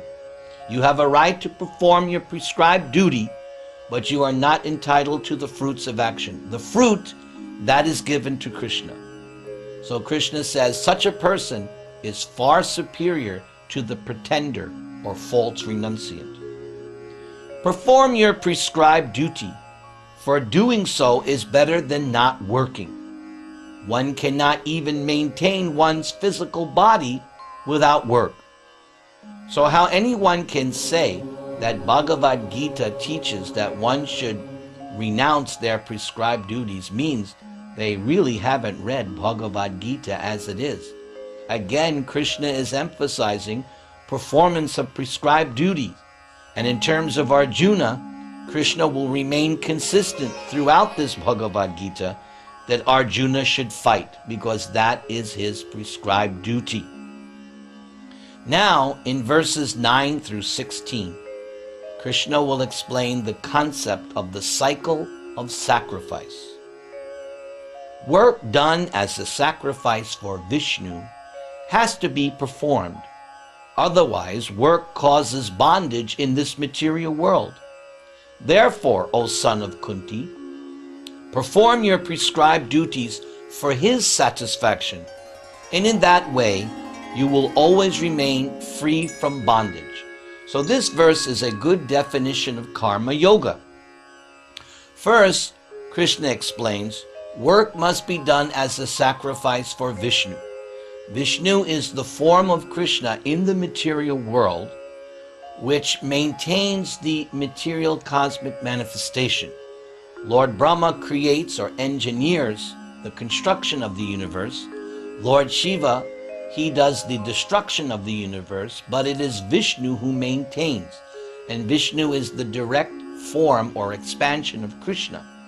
So Krishna here is pointing out that human beings should do activities for the satisfaction of Vishnu or God. And that is called sacrifice. And if you don't do this, Krishna said, then you'll become entangled. You'll be bound up by material reactions. Because that means instead of trying to please God, you're trying to please your own senses. And that is the cause of bondage. So you do your prescribed duties for the satisfaction of God. This is called karma yoga in Krishna consciousness. Now Krishna explains further. In the beginning of creation, Lord Vishnu, the Lord of all creatures, sent forth generations of men and demigods, along with sacrifices for Vishnu, and blessed them by saying, "Be thou happy by this sacrifice, because its performance will bestow upon you everything desirable for living happily and achieving liberation." So this is nice. Krishna is saying that if you perform sacrifice, you'll be happy while in the material world, and at the end, you'll be liberated. It's a win-win situation. The demigods, being pleased by sacrifices, will also please you. And thus, by cooperation between men and demigods, prosperity will reign for all. So the demigods are the deputed agents in the material world who take care of all the material powers and facilities on a grand universal scale. And if human beings perform sacrifice, then there'll be nice cooperation. This Bhagavad Gita and the Krishna consciousness movement prescribes a practical program, how to be happy in the material world, yet at the same time, at the end, go back home, back to Godhead, and be liberated. And the system is called sacrifice, or doing everything for the satisfaction of God. In charge of the various necessities of life, the demigods, being satisfied by the performance of sacrifice, will supply all necessities to you. But one who enjoys such gifts without offering them to the demigods in return is certainly a thief.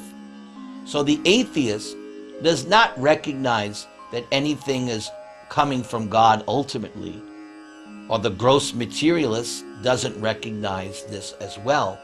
So they simply think that everything is here in this world for their sense enjoyment, and therefore they simply enjoy without any higher concept of from whom it's coming. But the theist is a person who recognizes everything in this world, I didn't create it, it is coming from God. At least let me recognize from whom it is coming. It is coming from the Almighty Father, God Himself, Krishna. And later on in chapter 14, Krishna will explain that yes, He is the seed-giving Father of all living entities. Now this next verse is very important. Please pay attention. The devotees of the Lord are released from all kinds of sins because they eat food which is first offered as sacrifice. Others who prepare food for personal sense enjoyment verily eat only sin. So just see, if we don't offer our food to God first, then with every morsel of food we are eating, we are committing sin. And the result of sin is suffering. Therefore, this verse is explaining the need for Krishna consciousness. Offering food first for sacrifice means that I first offer the food to God, and then I eat the remnants of such offering. We call this Krishna Prasadam, the mercy of the Lord. And by offering food first, and then eating after it has been offered, one nourishes the body and makes spiritual advancement. Krishna will explain later on in Bhagavad Gita what kind of foodstuff He will accept as an offering. But for now, we should know that we cannot offer Krishna meat, fish, or eggs. Krishna will accept vegetables, grains, milk products, fruits, nuts. These are the categories of the vegetarian diet. This is suitable to offer to Krishna, and this is suitable for human consumption. Krishna will never accept flesh. We should always remember that. All living bodies subsist on food grains, and they are produced from rains. Rains are produced by performance of sacrifice, and sacrifice is born of prescribed duties. So in this day and age, this is the age of Kali, the age of quarrel and confusion, there is only one recommended authorized performance of sacrifice, and that is the chanting of the holy names of God. Hare Krishna, Krishna Krishna, Hare Hare, Hare Rama, Rama Rama, Hare Hare. So if we want there to be prosperity in the world, then human beings all over the globe should be encouraged to incessantly chant this Hare Krishna Maha Mantra, Otherwise, our future is doomed. Regulated activities are prescribed in the Vedas, and the Vedas are directly manifested from the Supreme Personality of Godhead. Now, this is significant. We should understand that our Bhagavad Gita is not a man-made scripture. This, we just heard, that the Vedas are directly manifested by God Himself. That's why Yamaraj, the superintendent of death, the deputed representative of Krishna who judges all the sinful conditioned souls at the time of death, he says, Dharman tu sakshat bhagavat pranitam. Religion cannot be man-made because man has defects. He has imperfect senses. He makes mistakes. He tends to be an illusion and tries to cheat. How can man come up with a perfect system of religion or perfect anything? No. Perfection is only with God. And therefore the perfect scriptures are those scriptures which are spoken directly by God, such as this Bhagavad Gita.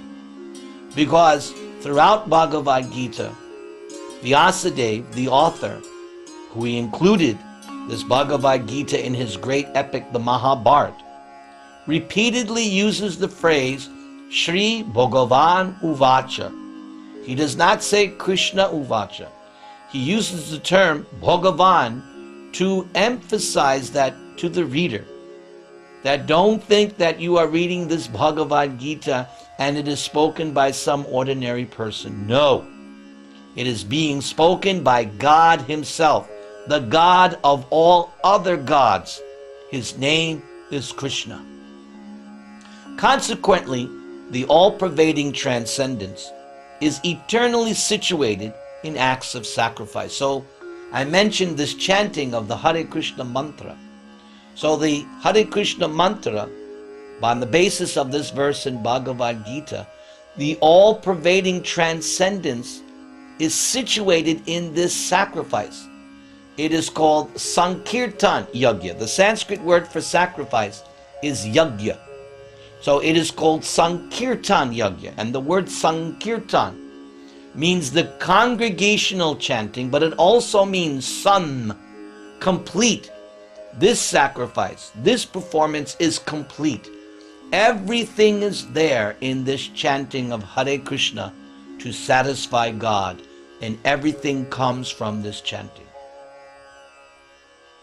My dear Arjuna, one who does not follow in human life the cycle of sacrifice thus established by the Vedas, certainly leads a life of sin, living only for the satisfaction of the senses.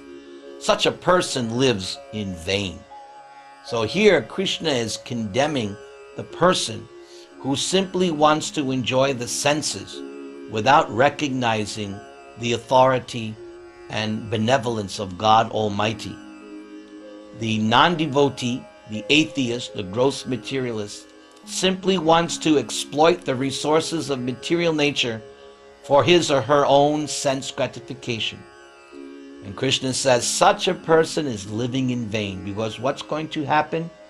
In their next life, they will take birth in the lower species, animals, aquatics, reptiles, insects, plants, trees. This is misuse. This is a punishment.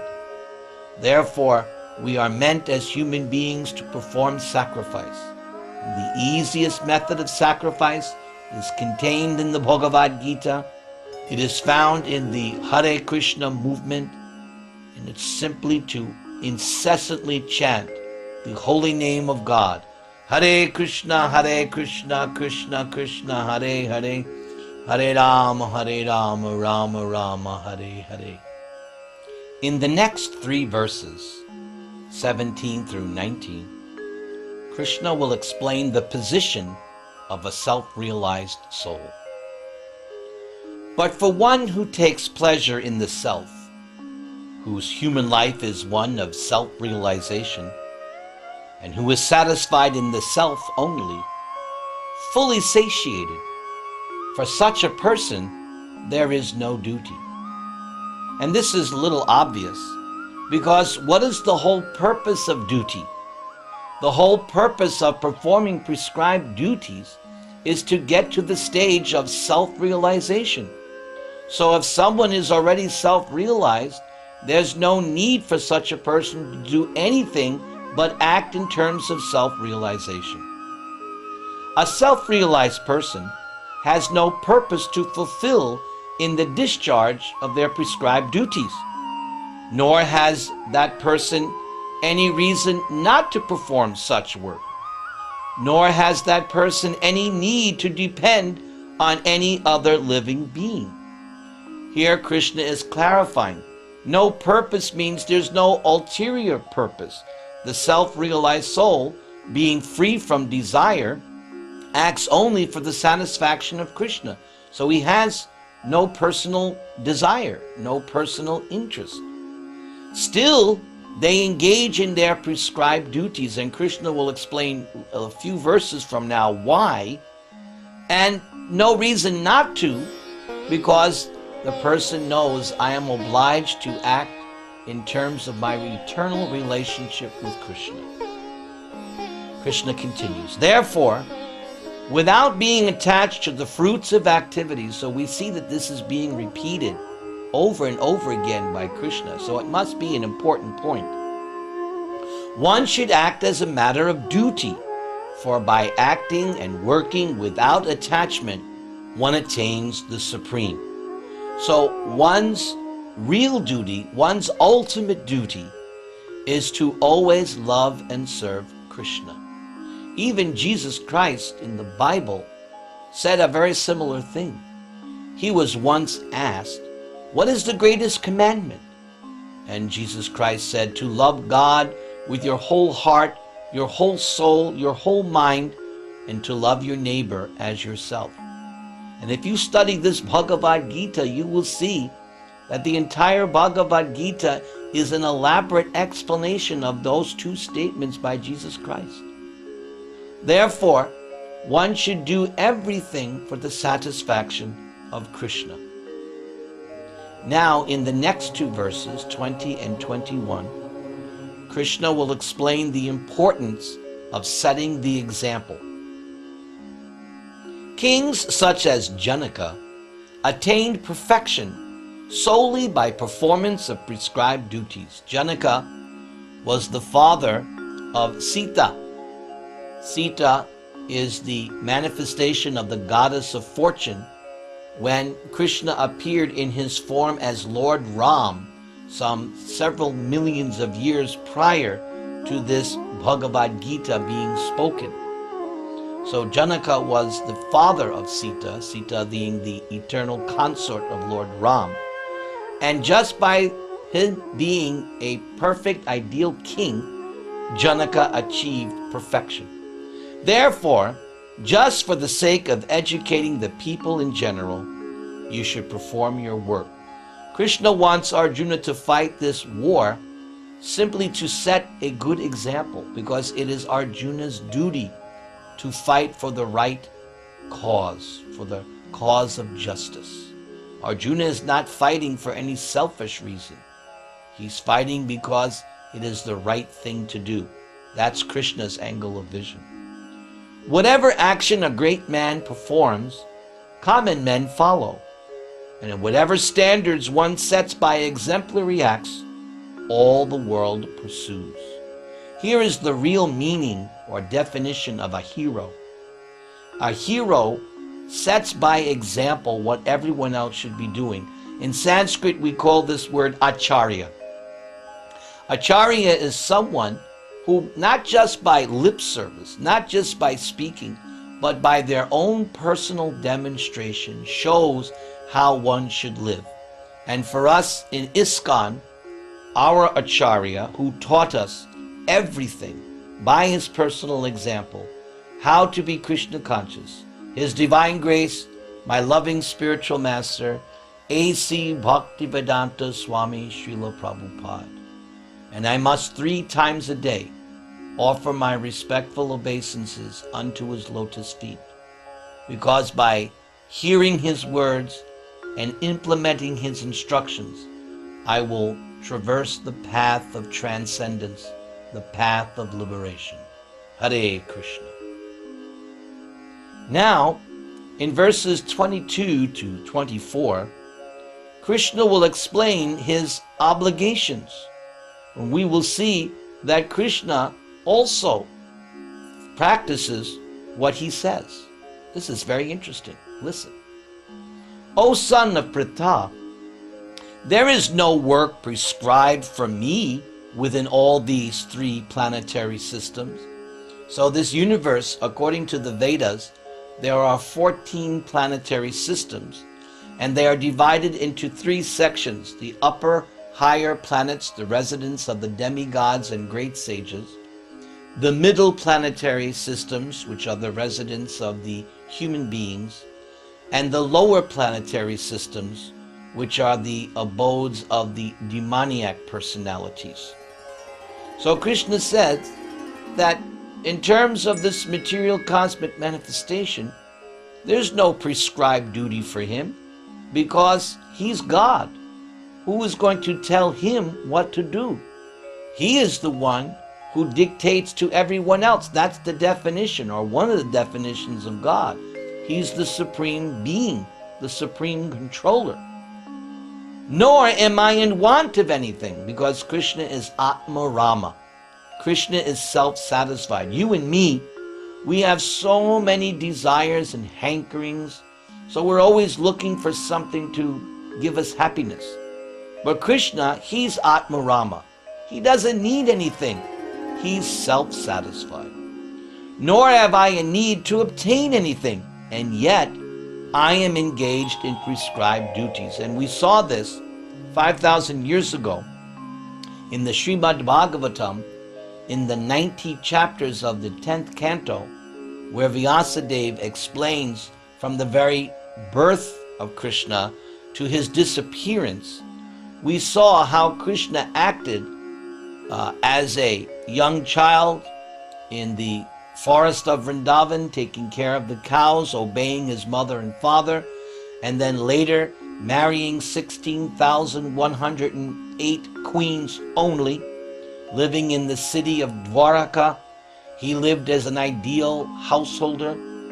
So Krishna demonstrated practically throughout his life, 125 years on this planet before returning back to his spiritual abode, he demonstrated how to live ideally. And therefore, this is what this verse is referring to. And yet I am engaged in prescribed duties. Krishna shows by his personal example. For if I ever fail to engage in carefully performing prescribed duties, O Partha, certainly all men would follow my path, because Krishna is the leader, Krishna is the originator. So if Krishna did it, if Krishna did not perform prescribed duties, naturally everyone else would follow his example. If I did not perform prescribed duties, all these worlds would be put into ruination. I would be the cause of creating unwanted population, and I would thereby destroy the peace of all living beings. So Krishna has given us a glimpse into the reasons why, when he appears, either in the form of Krishna or in his other avatars, such as Ram avatar and others, he will behave accordingly, just to set the example for all of human society. Now, in this next section, verses 25 through 30, Krishna will explain the difference between the learned and the ignorant. As the ignorant perform their duties with attachment to results, the learned may similarly act, but without attachment, for the sake of leading people on the right path, so as not to disrupt the minds of ignorant men attached to fruitive results of prescribed duties. A learned person should not induce them to stop work. Rather, by working in the spirit of devotion, one should engage them in all sorts of activities for the gradual development of Krishna consciousness. So the fruitive actors, they are engaging in all kinds of material activities. Why? They want to enjoy the fruits, but Krishna calls them ignorant. They're ignorant of the art of work, which he mentioned in chapter 2.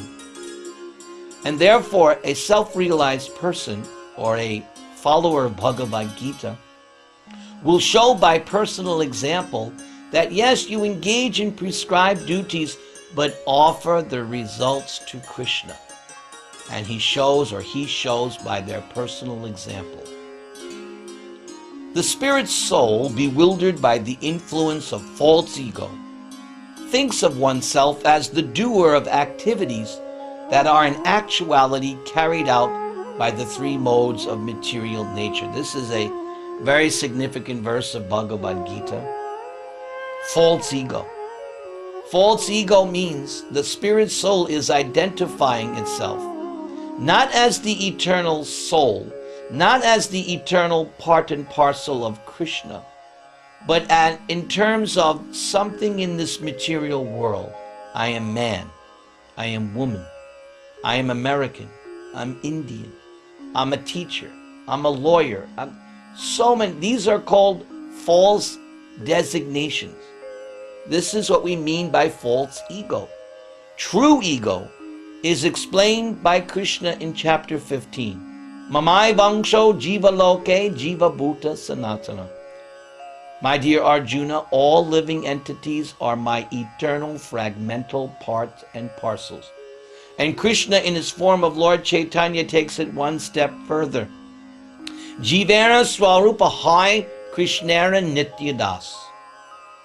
That not only are we the eternal fragmental part and parcel of Krishna, but eternally we are Krishna's servant.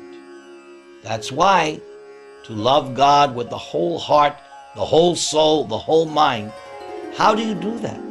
You do that by serving God, by serving Krishna. And how does it begin? It begins by chanting Hare Krishna, Krishna Krishna, Hare Hare, Hare Rama, Rama Rama, Hare Hare. One who is in knowledge of the absolute truth, O mighty-armed Arjuna, does not engage oneself in the senses and sense gratification, knowing well the differences between work in devotion and work for fruitive results. Be fooled by material identification with the modes of material nature. Persons with a poor fund of knowledge become engaged in material activities and are thus lazy to understand self-realization. One who is in factual knowledge, however, should not try to agitate them. Yes, we set the example because example is better than precept. So, those who are truly followers of Bhagavad Gita, they will instruct only if the audience is receptive. Otherwise, the devotee will set the better standard, show the better example. Therefore, O Arjuna, surrendering all your works unto me, with full knowledge of me, without desires for profit, with no claims to proprietorship, and free from lethargy, fight. So notice, Krishna is remaining consistent. He wants Arjuna to fight this battle of Kurukshetra. This verse, you could say, is like a synopsis of what Bhagavad Gita is teaching. Number one, surrender all your works to Krishna. Krishna will explain this later in chapter 9. This is the meaning of Buddhi Yoga, Bhakti Yoga, Karma Yoga. You do everything for Krishna. With full knowledge. Full knowledge at least means knowing Krishna to be God.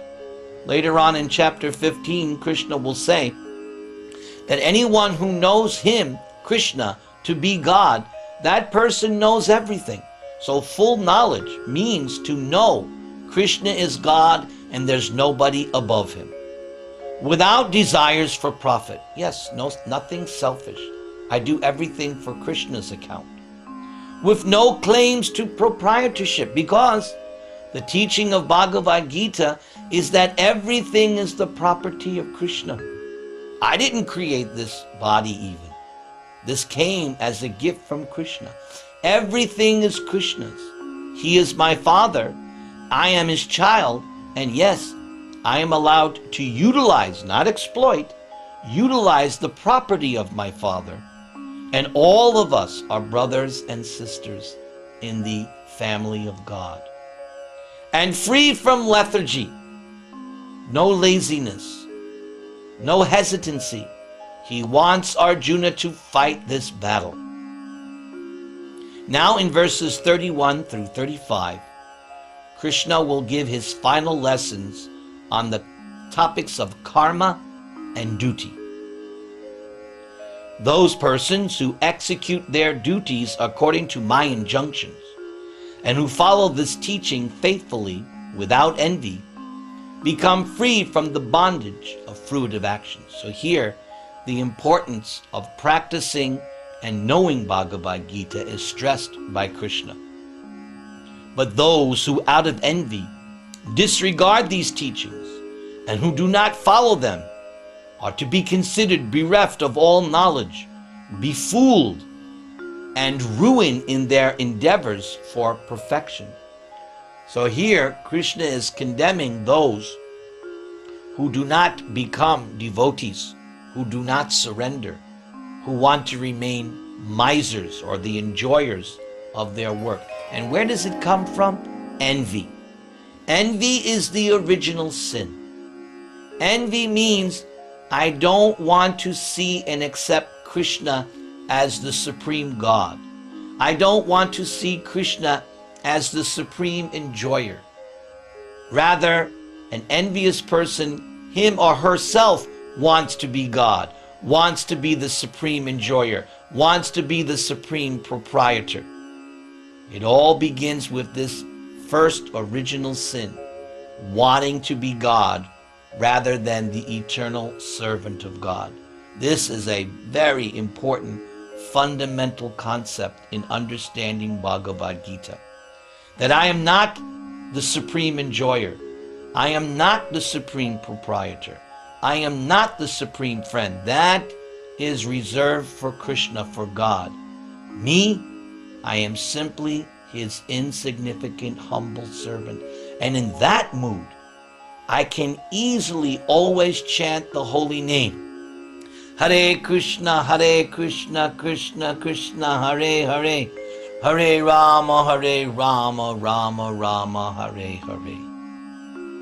Even a person of knowledge acts according to their own nature. For everyone follows the nature one has acquired from the three modes. What can repression accomplish? Arjuna is trying to repress his nature as a warrior, as a religious fighter. But Krishna is pointing out, you don't accomplish anything by repressing your nature. Rather, you take your nature and you use it to serve Krishna. You use it to serve God. That is the teaching of Bhagavad Gita. There are principles to regulate attachment and aversion pertaining to the senses and their objects. One should not come under the control of such attachment and aversion because they are stumbling blocks on the path of self-realization. There is a phrase, niyamagraha, and there are two readings. One is that one is too attached to rules and regulations, and the other reading is one acts whimsically in defiance of the rules and regulations. Both of these are wrong. The whole purpose of rules and regulations is to come to the point of loving and serving Krishna. So rules and regulations, actually there's only one rule and regulation. Always remember Krishna and never forget him. All the rules and regulations of the scripture come from this one. Always remember Krishna and never forget him. And that's why this chanting is done incessantly. Lord Chaitanya said, Kirtaniya Sada Hari. Always chant. Because if you're always chanting, then you're always remembering Krishna and never forgetting him. and all rules and regulations found in the Vedas and the scriptures, observance of this main principle. It is far better to discharge one's prescribed duties, even though faultily, than to perform another's duty perfectly. Destruction in the course of performing one's duty is better than engaging in another's, for to follow another's path is dangerous. So Krishna, he doesn't want Arjuna to be a Brahmin or a sannyasi or a Vaishya or a Shudra. No, Krishna wants Arjuna to be who he is, the warrior. And he wants Arjuna to fight this battle because that is natural for him, that is prescribed for him, and all success is guaranteed for him if he simply follows Krishna's instruction. The final section of chapter 3, verses 36 through 43, is the topic of lust. We recall towards the end of chapter 2, Krishna explained the downward spiral path which one becomes degraded, and it all began with contemplating the objects of the senses. Now Krishna delves into more of a scientific understanding of why one winds up deep within the clutches of the material energy. And it's all because of lust. I urge you to pay close attention to the remainder of this chapter. Arjuna said, O descendant of Vrishni, by what is one impelled to sinful acts, even unwillingly, as if engaged by force? This question of Arjuna's is so significant. Sometimes, even against our will, it seems like we're forced to act sinfully. Why does this happen? Arjuna's question is so important. The Supreme Personality of Godhead said, it is lust only, Arjuna, which is born of contact with the material mode of passion, and which later transforms into wrath, and it is the all-devouring, sinful enemy of this world. So what is lust? Lust is the desire to want to enjoy the material world to its fullest extent. Lust is the opposite of loving service to God. Because we are envious of God, then automatically, because of envy of God, what takes place? Natural love of God becomes sour and turns into lust for wanting to enjoy this material world. And notice Krishna says, later transforms into wrath. And he will explain why that is. But for now, the most important thing to know, that it is lust, the desire to want to enjoy this material world, is the all-devouring sinful enemy of this world. I call it public enemy number one. Krishna continues, as fire is covered by smoke, as a mirror is covered by dust, or as the embryo is covered by the womb, the living entity is similarly covered by different degrees of this lust. So there's lust in the mode of goodness, passion, and ignorance. So depending on how much we are covered by this lust, our situations will be different. And therefore, Krishna is helping us to understand scientifically this lust. Thus, the wise living entity's pure consciousness becomes covered by the eternal enemy in the form of lust, which is never satisfied and which burns like fire. And this is why he said, it turns to wrath. Because lust is never to be satisfied. There's no limit. You and I both think that I have this desire, let me fulfill it and then I'll become satisfied. But Krishna is saying no. You'll never become satisfied simply by fulfilling each material desire. Because what happens is you want more and more and more. There's no end. There's no point of satiation when it comes to enjoying the material world. And as a result, I'm thinking, let me satisfy this material desire and then I'll become happy. No. Then I want more, and ultimately what happens is I wake up one day and I realize I'm not happy. I become frustrated, and that frustration will lead to anger. Therefore, one has to be very careful and one has to be very sober, because in India, when they do the fire sacrifice, the homa, the priest is pouring ghee onto the wood and the congregation is throwing the grains into the fire. So by pouring ghee and grains, the fire is not extinguished. Krishna said here, it burns like fire. So when we pour ghee, meaning when we try to satisfy each and every material desire, it's just like pouring grains and ghee on the fire of lust. Does the fire go out? No.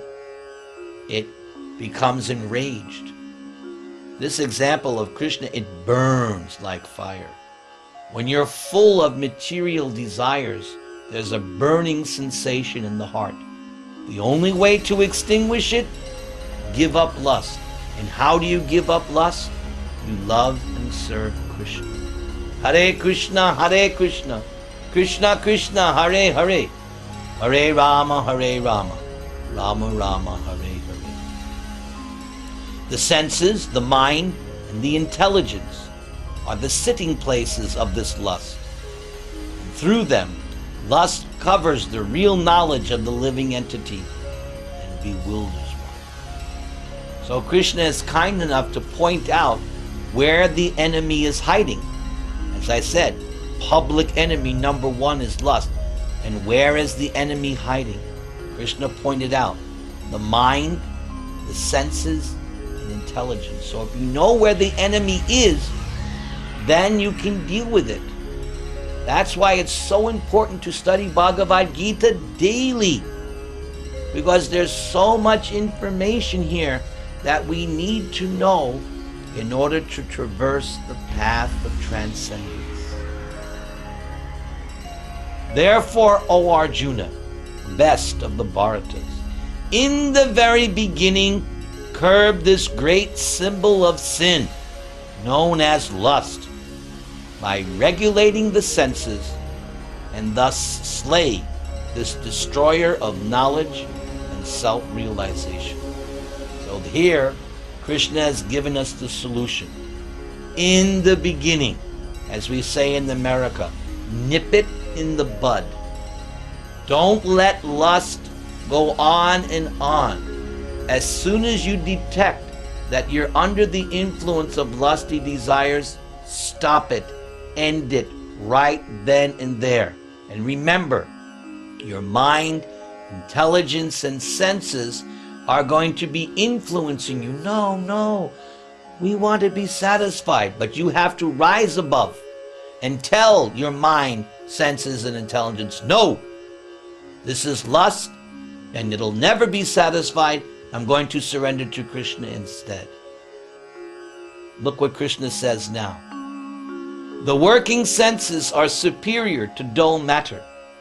Mind is higher than the senses, and intelligence is still higher than the mind, and the soul is even higher than the intelligence. So he's given a hierarchy. Again, lust is hiding in the mind, intelligence, and senses, but he has given you a hierarchy, and above even the intelligence is the soul. This is why Bhagavad Gita and reading it every day is so important. Without this knowledge, you're not going to be able to slay this public enemy. Here is the real terrorist. The real terrorist is your own lust, and you must know how to destroy it. And Bhagavad Gita is giving you the weapon how to do it. Final verse of this chapter. Thus, knowing oneself to be transcendental to the material senses, mind, and intelligence. Yes, these are all material. Some people think that the mind is spiritual. No, the mind is also material. The soul is different. This was explained in chapter 2. The difference between the body and the soul, what is temporary, what is eternal, what is spiritual, and what is material. We learned that in chapter 2. So now Krishna is pointing out, you should know yourself to be transcendental to the material senses, mind, and intelligence, O mighty armed. One should steady the mind by deliberate spiritual intelligence. If you don't read Bhagavad Gita and you don't chant Hare Krishna, how are you going to get spiritual intelligence? From the air? No. You chant Hare Krishna and you read Bhagavad Gita, then you will get spiritual intelligence and not otherwise. One should steady the mind by deliberate spiritual intelligence or Krishna consciousness, and thus by spiritual strength. Yes, people nowadays in America, and I'm sure all over the world, they're going to the clubs, going to the gyms, they're jogging, they're exercising, doing so many yoga exercises and poses. Why? They want to make the body strong and fit. But there's another kind of strength, an inner spiritual strength, and that is gotten by practicing Bhagavad Gita and chanting the Hare Krishna Mahamantra. Hare Krishna, Krishna Krishna, Hare Hare, Hare Rama, Rama Rama, Hare Hare. If you chant and you read Bhagavad Gita, you'll get a superior strength, an inner strength to resist the dictations of lust. And therefore Krishna says at the end, conquer this insatiable enemy known as lust. So Krishna is ordering Arjuna, and through Arjuna, Krishna is ordering everyone. Conquer this insatiable energy. And the only way to do it is to surrender to Krishna. Hare Krishna, Krishna Krishna, Hare Hare, Hare Rama, Rama Rama, Hare Hare.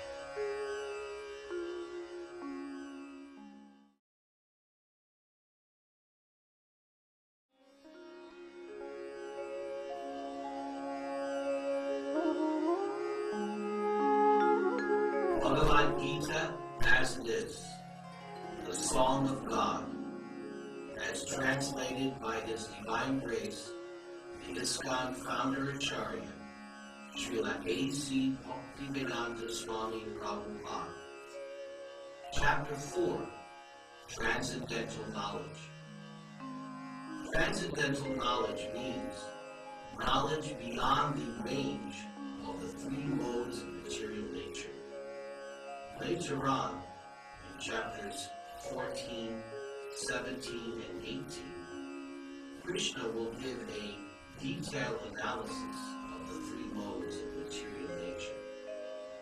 Transcendental knowledge comprises three different subject matters. What is my relationship with God? How do I act in terms of that relationship with God? And what is the ultimate fruit of that relationship with God? Namely, love of God. The first three verses of chapter 4 deal with who can and how to understand the Bhagavad Gita. Let me read to you these first three verses. The personality of Godhead, Lord Sri Krishna, said, I instructed this imperishable science of yoga to the sun god, Vivaswar. And Vivaswar instructed it to Manu, the father of mankind. And Manu, in turn, instructed it to Ikshvaka. This supreme science was thus received through the chain of disciplined succession. And the saintly kings understood it in that way. But in course of time, the succession was broken. Therefore, the science as it is appears to be lost.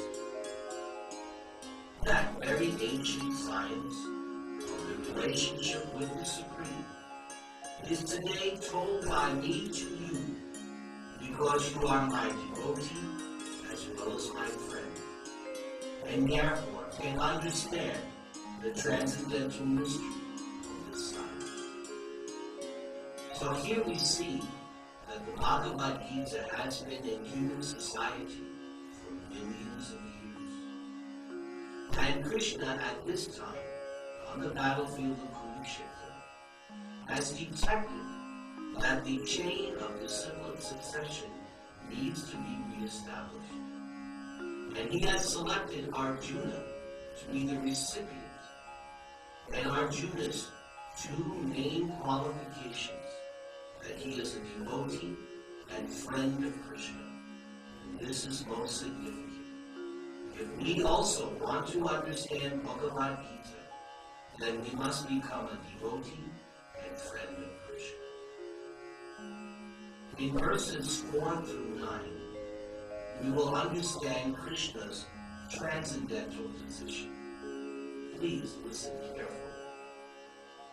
Arjuna said, "The sun god Vivaswam is senior by birth to you. How am I to understand that in the beginning you instructed this science to him?" Arjuna's question here is quite plausible. Arjuna and Krishna are contemporaries. So Arjuna wants to know, how is it that Krishna spoke the Bhagavad Gita millions of years ago to the sun god?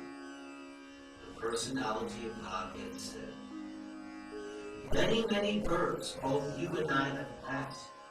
I can remember all of them, but you cannot, O subduer of the enemy." So here, Krishna is reminding us of something that he mentioned in chapter 2, transmigration of the soul.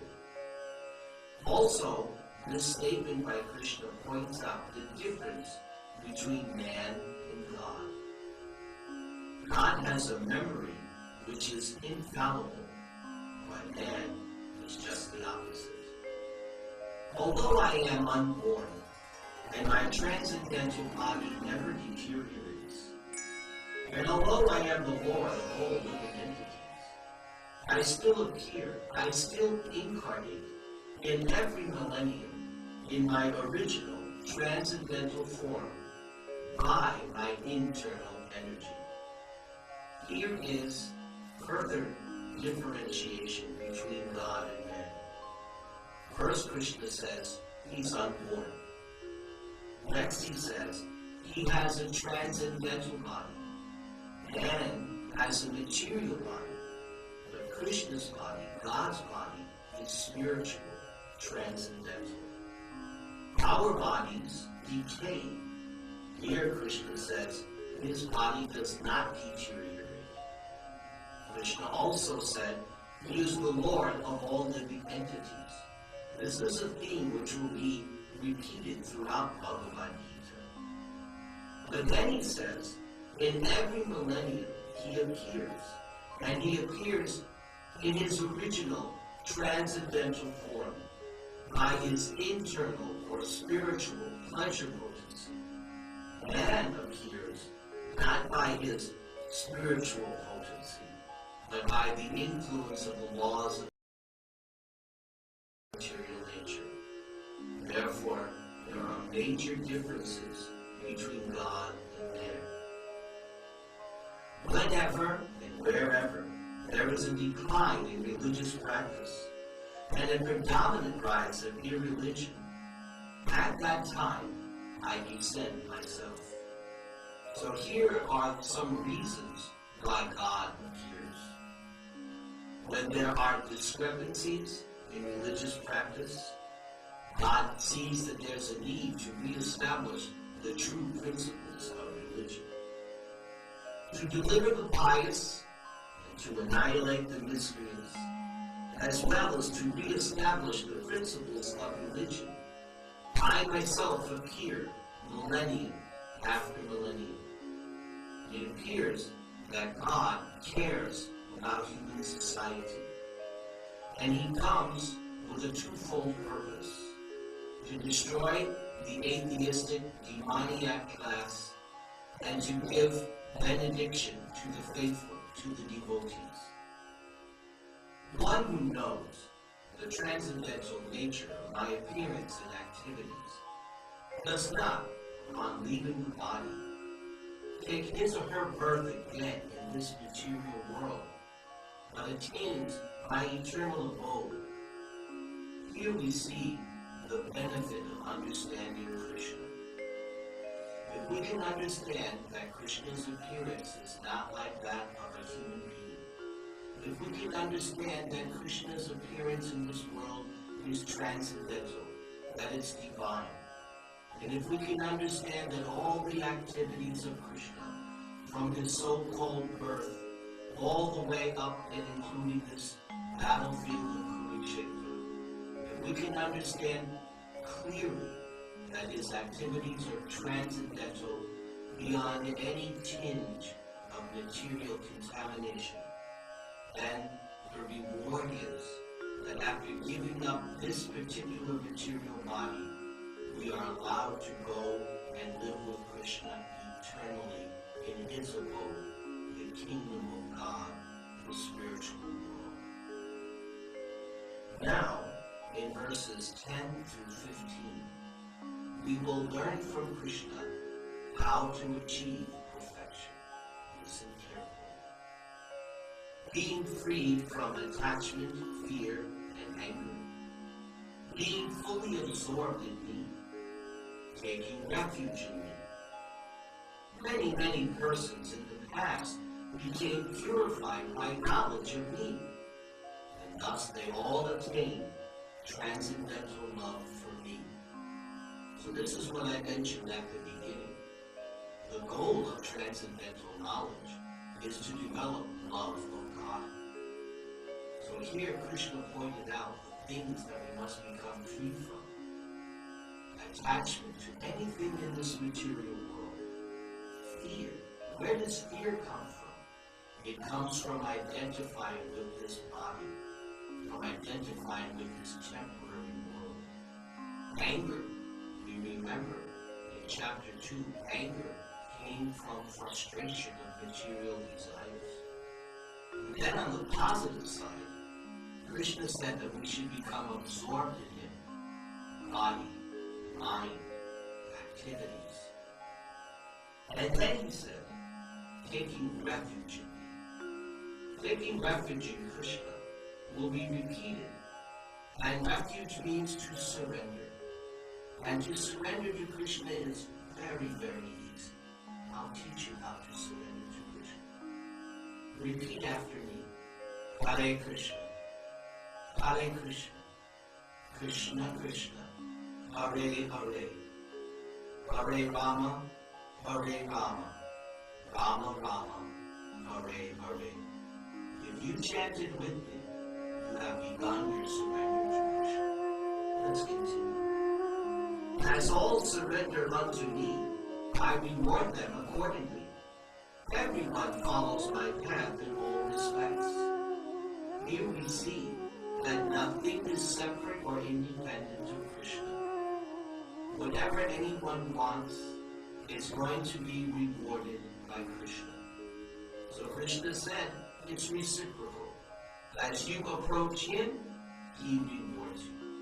So therefore we should keep this in mind, that if we want to advance, all we have to do is to surrender to Krishna. Men in this world desire success in fruitive activities, and therefore they worship demigods. Quickly, of course, men get results from fruitive work in this world. Here Krishna is talking about persons who do not want to surrender to him directly, who do not want to surrender to him personally. They would rather surrender to demigods. According to the three modes of material nature and the work associated with them, the four divisions of human society are created by me. And although I am the creator of this system, you should know that I am yet the non-doer, being unchangeable. So here, Krishna has indicated the pure caste system, not the current caste system that we find in India, which has become adulterated and should be rejected. No, Krishna is pointing out here that the original pure caste system was instituted by him. That caste system is a division of society into varna and ashram. Varna means by nature, by inclination, one is either a brahmana, a kshatriya, a vaishya, or a shudra. And later on, in chapter 18, Krishna will point out the qualities and functions of each of these four varnas, or social divisions. And there are also four ashrams: brahmacharya, grihastha, vanaprastha, and sannyas. Also keep in mind, even though Krishna is the creator of this system, he is actually not doing anything, because nothing that Krishna does affects him. You and I, we do something, we work in this material world. Generally, we become attached, and we also become affected by the result. Krishna, on the other hand, does everything, and he's neither attached, nor does anything ever have an effect on him. Again, the difference between God and man. There is no work that affects me, nor do I aspire for the fruits of action. One who understands this truth about me also does not become entangled in the fruitive reactions of work. Krishna has reiterated this point, that nothing that he does affects him. And then he says that if you also understand this, you can become like him in the sense that you also will not become entangled in all the various works that you do. All the liberated souls in ancient times acted with this understanding of my transcendental nature. Therefore, you should perform your duty following in their footsteps. So, at the beginning of this section, where we were talking about how to achieve perfection, he pointed out many persons in the past became purified and achieved liberation. Now he is advising us we should follow in the footsteps of such persons. Imitation? No. You cannot imitate the great exalted souls, but you can follow in their footsteps. To follow in the footsteps means to obey their instructions. So Krishna is saying, how did these people achieve perfection? Because they understood Krishna's transcendental nature. And this chapter, Transcendental Knowledge, Krishna is explaining how he is above all the woes of material nature. In verses 16 through 23, we will get an understanding of karma. Karma means activity followed by a reaction. That is how this material world is set up. Please listen. Even the intelligent are bewildered in determining what is action and what is inaction. Now I shall explain to you what action is, knowing which you shall be liberated from all misfortune. So two things here, action and inaction. In Sanskrit, actually, we have three terms: karma, vidkarma, akarma. Karma means pious, ritualistic activities, and the result is material enjoyment. Vidkarma means sinful activities, those actions which violate the scriptures, such as Bhagavad Gita. And akarma, this is a very fascinating subject, which Krishna will describe here in this 4th chapter. Akarma means inaction. That even though it appears that you're acting in the material world, there is neither a material reward nor a material punishment. You're acting on a transcendental platform. This is what we call devotional service. Activities which does not produce any good or bad reaction in the material world. And throughout Bhagavad Gita, it is this devotional service, or inaction, or akarma, that is recommended and praised by Krishna. The intricacies of action are very hard to understand. Therefore, you should know properly what action is, what forbidden action is, and what non-action is. One who sees non-action in action, and action in non-action, is intelligent, and one is in the transcendental position, although engaged in all sorts of activities. Yes, here Krishna has explained it nicely. A person who is performing bhakti yoga, devotional service, Krishna consciousness, from an external point of view, it looks like he's acting just like an ordinary person.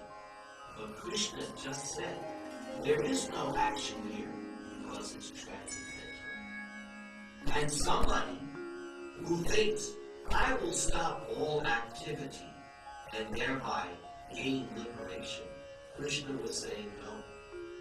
Even that is actually action. It sounds a little confusing, but as you listen more to Bhagavad Gita, it will become clear. Follow along. One is understood to be in full knowledge, whose every endeavor is devoid of desire for sense gratification. He or she is said by sages to be a worker for whom the reactions of work have been burned up by the fire of perfect knowledge. Krishna mentioned sense gratification in chapter 2. Sense gratification means I'm doing something for the pleasure and satisfaction of my own body and mind. And the opposite of sense gratification is service to Krishna. And Krishna here is saying that if you give up all sense gratification and simply act for his sense gratification, then all reactions to previous material activities are burned up. So Krishna is again hinting at surrender. And surrender is the conclusion of Bhagavad Gita. And surrender means to do everything for Krishna. Abandoning all attachment to the results of one's activities, ever satisfied and independent, one performs no fruitive action, although engaged in all kinds of undertakings. Again, generally people think the way to become free from bad reactions is to stop performing all activities. But Krishna does not recommend that. He recommends those activities which don't produce any good or bad reaction. Bhakti, devotional service. This is the way, the path of liberation. Such a person of understanding acts with mind and intelligence perfectly controlled, gives up all sense of proprietorship over one's possessions, and acts only for the bare necessities of life. Thus working, one is not affected by sinful reactions. Bhagavad Gita teaches simple living, high thinking. High thinking means to be always absorbed in thoughts of God. And simple living, acting only for the bare necessities. We have a body. It needs to be clothed, it needs to be fed, taken care of. Just like your car, your automobile. You put the gasoline, the oil, you wash it, you take care of the car, because as long as you take care of the car nicely, you can use it. Similarly, the body, and even in chapter 18, Krishna will use the word Nirantara, machine. The body is a machine, and I, the soul, and the passenger. And therefore, if I want to ride in this car, the body, I must take care of it, but only as is necessary, not extravagance. And therefore, my mind and intelligence should be controlled. And Krishna pointed out in chapter 2, which was the summary, that you can control the senses only by linking them, connecting them with his service. One who is satisfied with gain, which comes of its own accord, is free from duality, does not envy, who is steady in both success and failure, is never entangled, although performing action. So here, Krishna is reminding us again, so many concepts were stated in summary form in chapter 2. Repetition is necessary. That we should just be equipoised. The dualities of this material world, they are going to come. There's nothing we can do to change the dualities. We should simply be tolerant and persevere in our execution of devotional service, Krishna consciousness. And always keep in mind, the goal is to surrender more and more to Krishna. And if we can simply maintain this kind of consciousness, Krishna says, we will not be entangled even though we're performing so many activities. The work of a person who is unattached to the modes of material nature and who is fully situated in transcendental knowledge merges entirely into transcendence. So anyone who works, as Krishna is outlining here in this 4th chapter, that work and that person will be one with Krishna in the sense that you will not be affected by the modes of material nature. You will be on the transcendental platform. Now, in verses 24 through 31, Krishna will help us to understand the word sacrifice.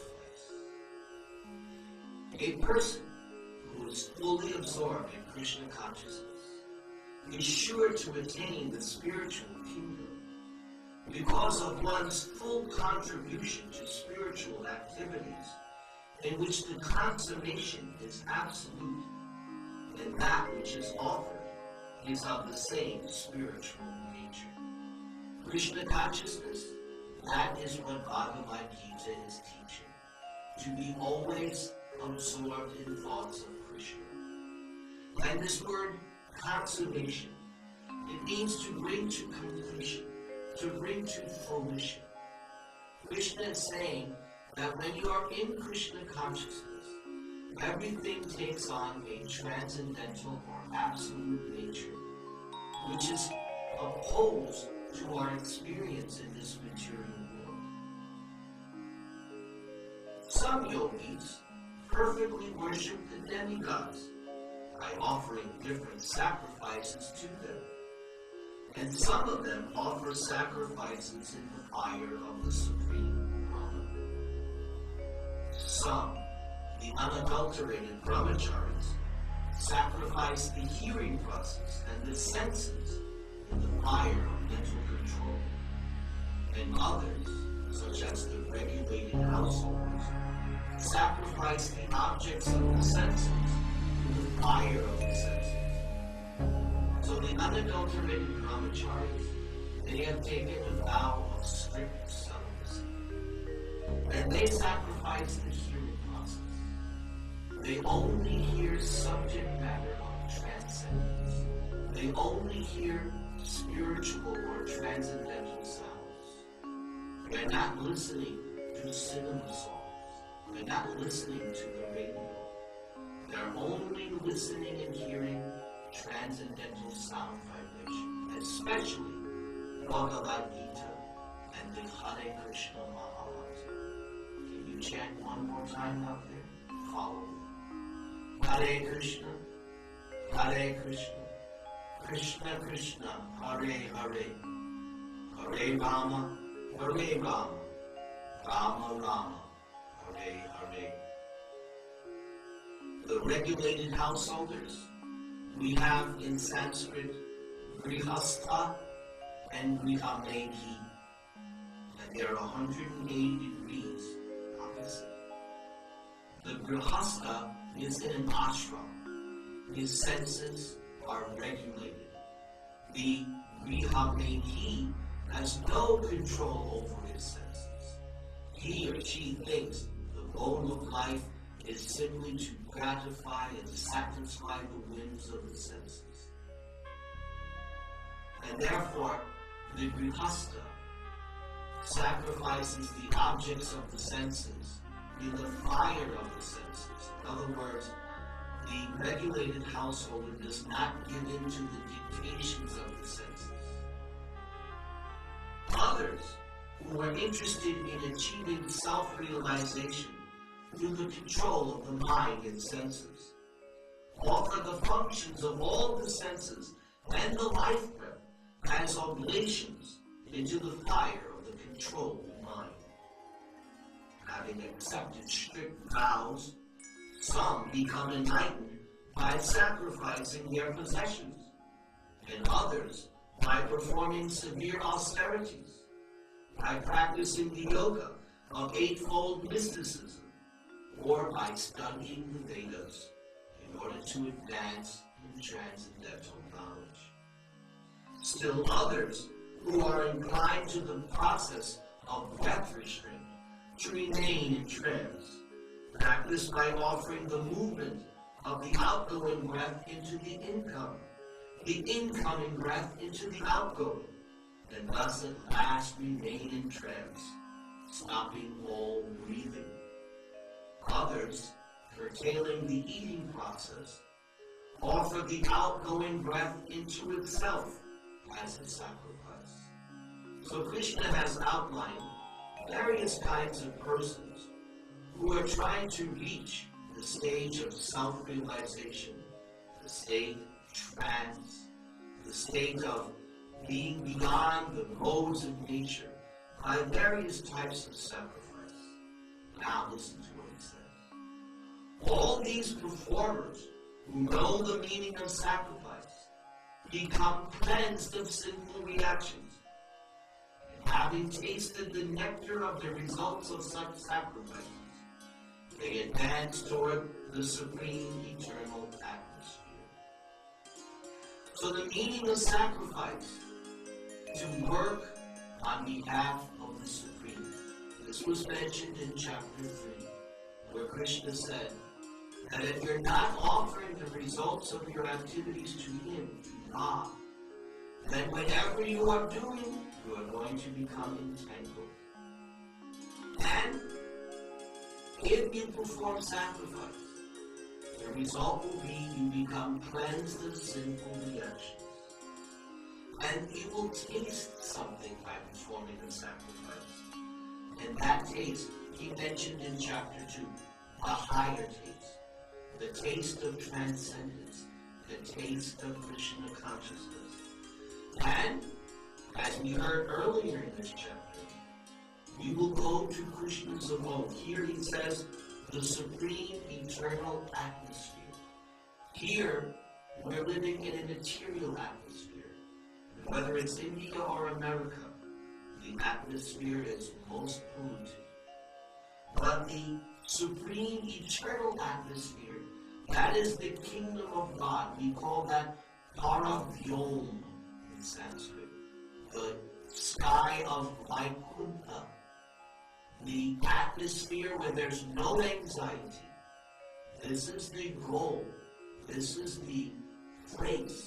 where the pure devotees of Krishna go. O best of the Kuru dynasty, he's addressing Arjuna by a particular name, best of the Kuru dynasty. Without sacrifice, one can never live happily on this planet or in this life. What then of the next? Everyone must act in such a way as to please on some level the Supreme Personality of Godhead Krishna who lives in your heart. And, by the way, this is the age of Kali, the age of quarrel and confusion. And since Krishna has mentioned sacrifice, the sacrifice recommended for this day and age is the chanting of the holy names. Hare Krishna, Krishna Krishna, Hare Hare, Hare Rama, Rama Rama, Hare Hare. Now, in verses 32 through 35, Krishna will give his final instructions on this topic of sacrifice. He says, all these different types of sacrifice are approved by the Vedas, and all of them are born of different types of work. Knowing them as such, you will become liberated. The Vedas are the Word of God, and the Word of God is infallible. And all these sacrifices that he mentioned, they're all approved by the Vedas, by the Scriptures. O chastiser of the enemy, Arjuna, the sacrifice performed in knowledge is better than the mere sacrifice of material possessions. After all sacrifices of work culminate in transcendental knowledge. So this chapter, it's entitled Transcendental Knowledge. Krishna has pointed out that the purpose of all sacrifice is to achieve transcendental knowledge. Again, transcendental knowledge means, who am I in relationship to God? How should I act in terms of that relationship? And how to achieve the ultimate goal of that relationship, love of God. So all sacrifices are going to culminate in an understanding of these three different tiers of transcendental knowledge. Now in this next statement, one of the most important in the Bhagavad Gita, please listen carefully. Just try to learn the truth by approaching a spiritual master.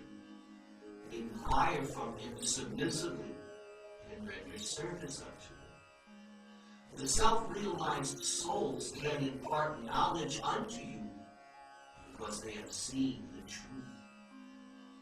So here the need of accepting a guru or a spiritual master is pointed out by Krishna.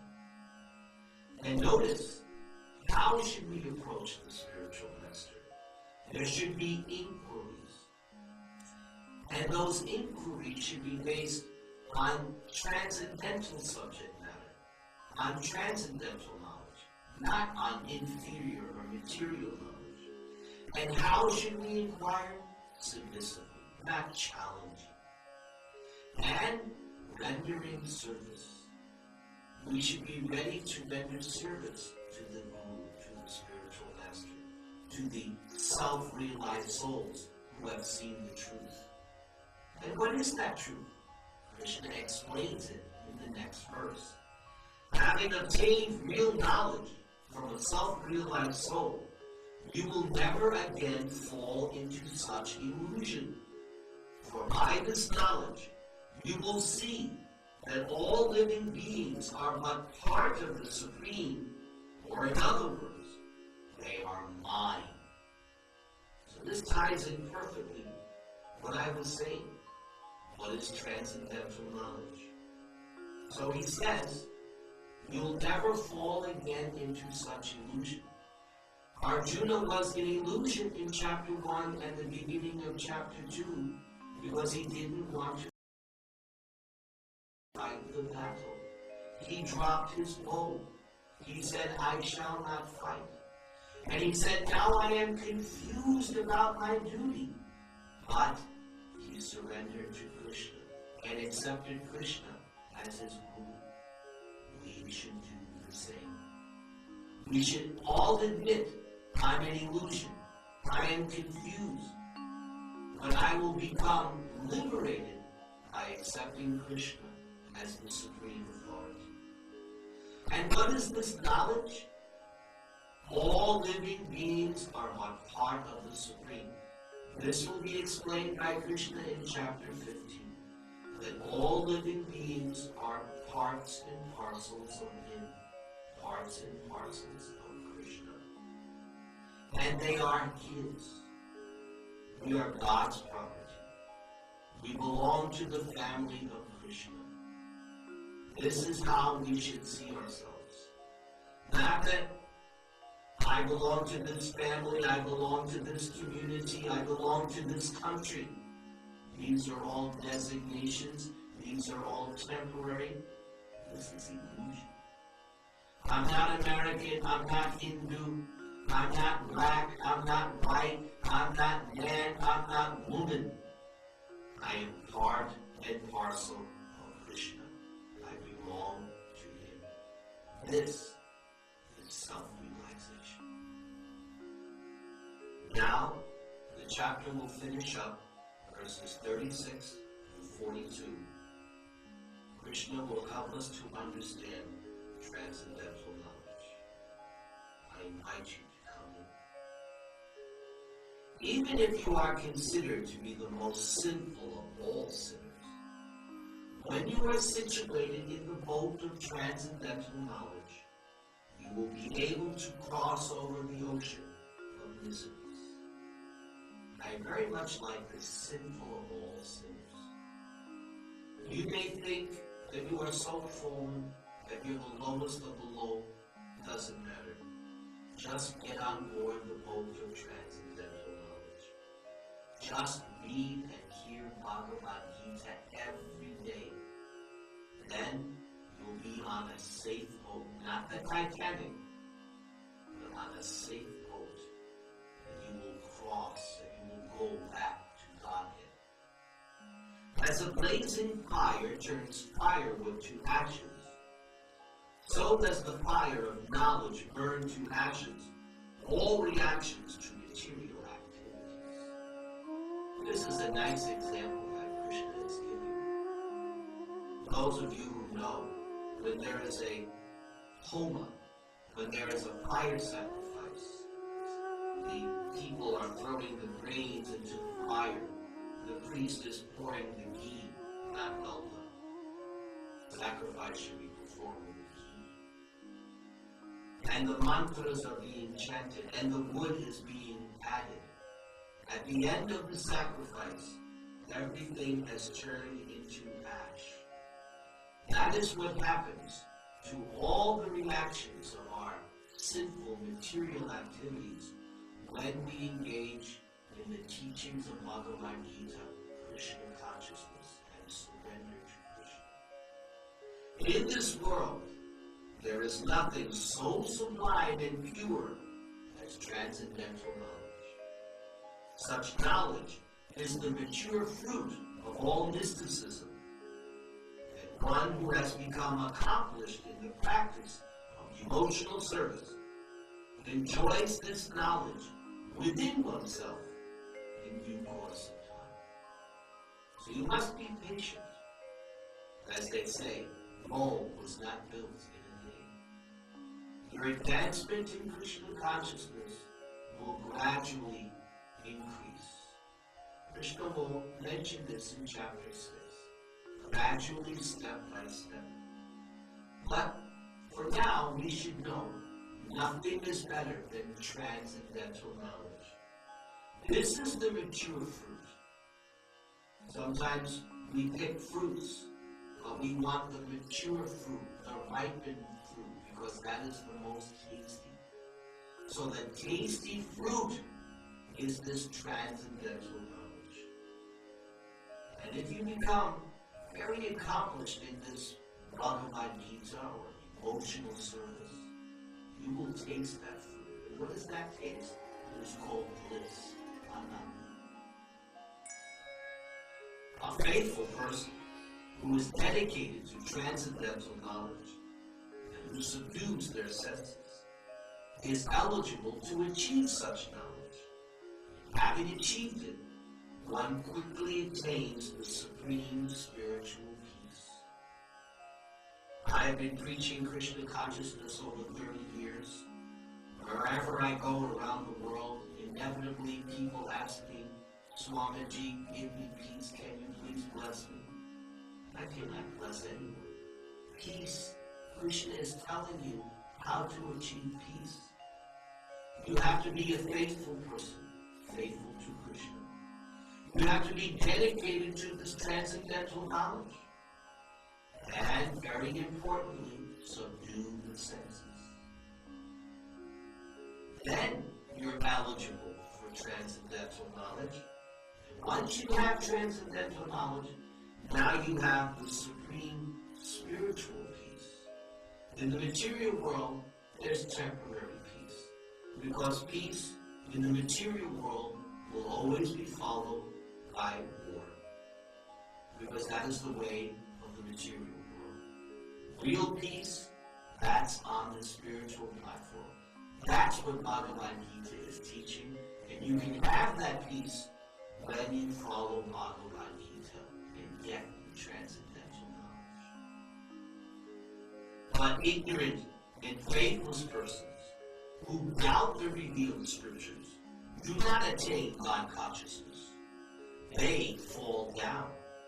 For the doubting soul, there is happiness neither in this world nor in the next. So here, Krishna is pointing out the opposite. Oh, someone doesn't want to follow Bhagavad Gita. Someone does not want to enter Krishna consciousness. Okay. Krishna says such a person is ignorant. Why is he ignorant? He has no faith. And why doesn't a person have faith? Because they don't associate with those self-realized souls that he mentioned previously.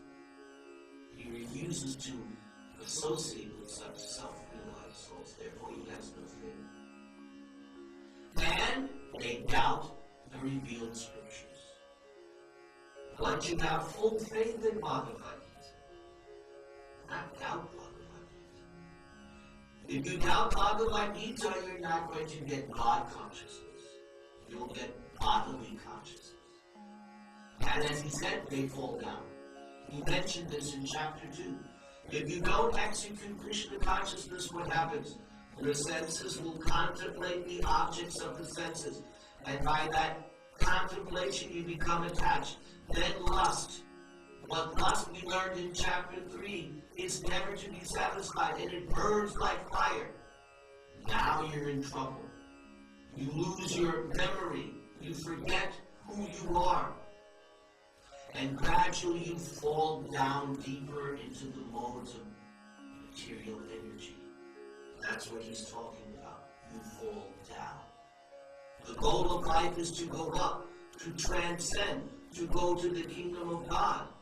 But if you don't practice Bhagavad Gita, you're going deeper and deeper down, lower into the material world. Remember, there are 8 million species of life lower than human beings. Notice he said, for the doubting soul, doubting in the sense that not accepting Krishna and Bhagavad Gita, there's happiness neither in this world nor in the next. And what happens to such persons who neglect Bhagavad Gita? They're not coming back as human beings. They're going to go down lower into those 8 million lower species. Animals, reptiles, aquatics, birds, insects. Yes, that's what's awaiting you if you don't accept Krishna and Bhagavad Gita. One who acts in devotional service, renouncing the fruits of one's actions, and whose doubts have been destroyed by transcendental knowledge, is situated factually in the self. Thus, one is not bound by the reactions of work, O conqueror of riches. Arjuna is famous by the name Dhananjaya, conqueror of riches. Notice, your doubts will be destroyed by transcendental knowledge. Therefore, read Bhagavad Gita and slay your doubts. Therefore, the doubts which have arisen in your heart out of ignorance should be smashed by the weapon of knowledge. Armed with yoga, stand and fight. This is the final verse of this chapter. Notice what Krishna is saying. He's not telling Arjuna, Shanti, Shanti. He wants Arjuna to fight. Arjuna at the beginning of Bhagavad Gita did not want to fight. There are many purposes. One of the purposes of Bhagavad Gita is to get Arjuna to pick up his bow and fight this battle of Kurukshetra. Now anyone can say that Bhagavad Gita is teaching non-violence means that such a person never understood one word of Bhagavad Gita. That's why we are studying and speaking Bhagavad Gita as it is. The doubts, they come from the heart. The subtle body, the soul, is located in the heart. This is clearly taught in Bhagavad Gita. And that's where the doubts come from. Now, we learn from the Srimad Bhagavatam, doubts, they are a sign of intelligence, but not that we remain in doubt. Doubts should be slashed by knowledge. And this transcendental knowledge was explained in this 4th chapter of Bhagavad Gita. Therefore, every day read Bhagavad Gita and slash your doubts. I will end by invoking the holy name of Krishna. Hare Krishna, Hare Krishna, Krishna Krishna, Hare Hare, Hare Rama, Hare Rama, Rama Rama, Hare Hare.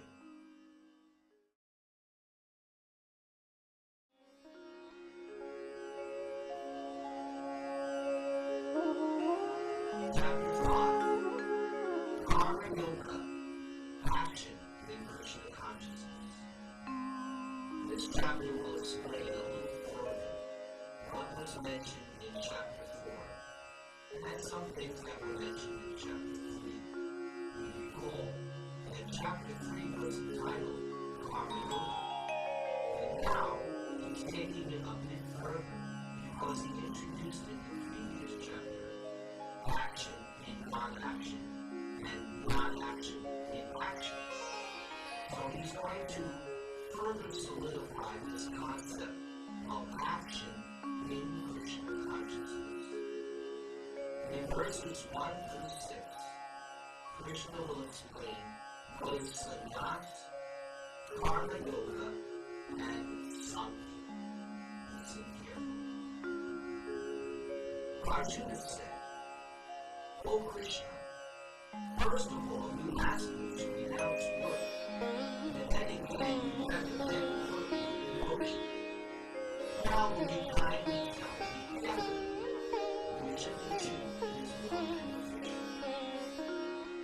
Personality of God and regard. The renunciation of work and work in devotion are both good for liberation. But of the two, work in devotional service is better than the renunciation of work. Renunciation of work, that is what is propagated by the impersonalist class of transcendentalists. They think that one will achieve freedom from all reaction simply by stopping all activity. But the devotees, the bhakti yogis, those who are in Krishna consciousness, they work in terms of devotional service. In action, in action.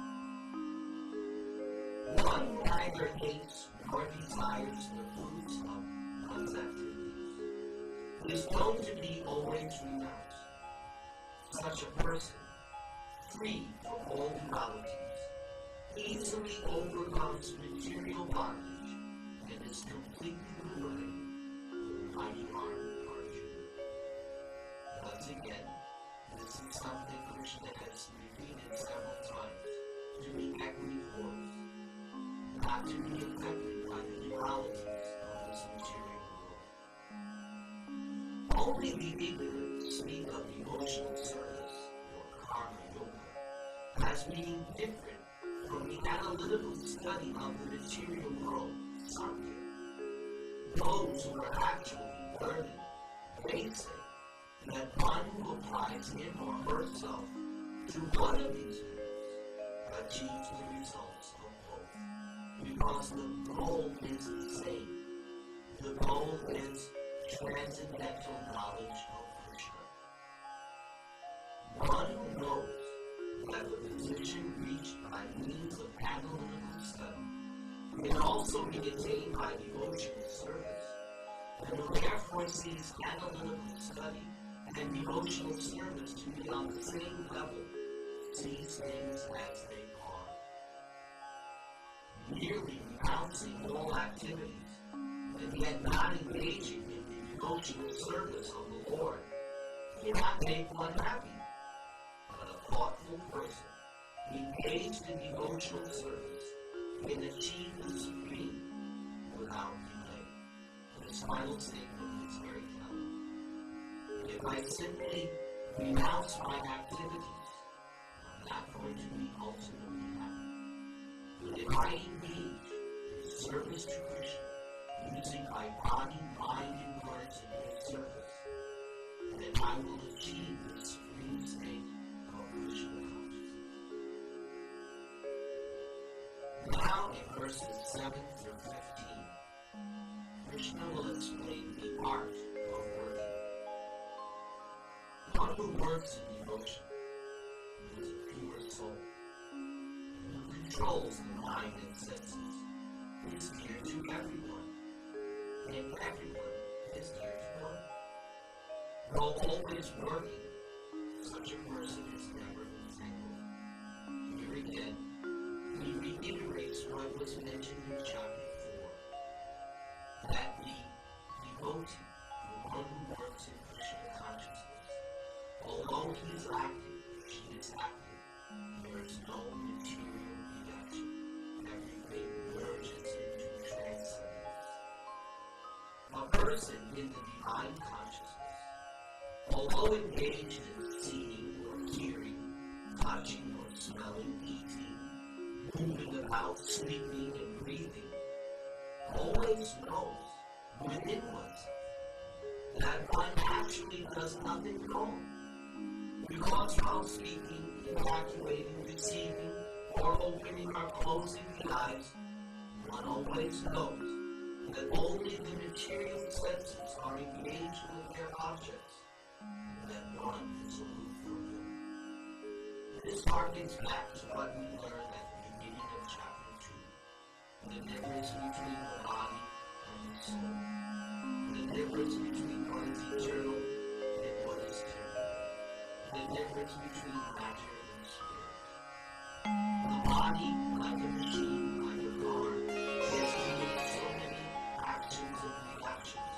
But the soul, the eternal person, the real you, is simply this.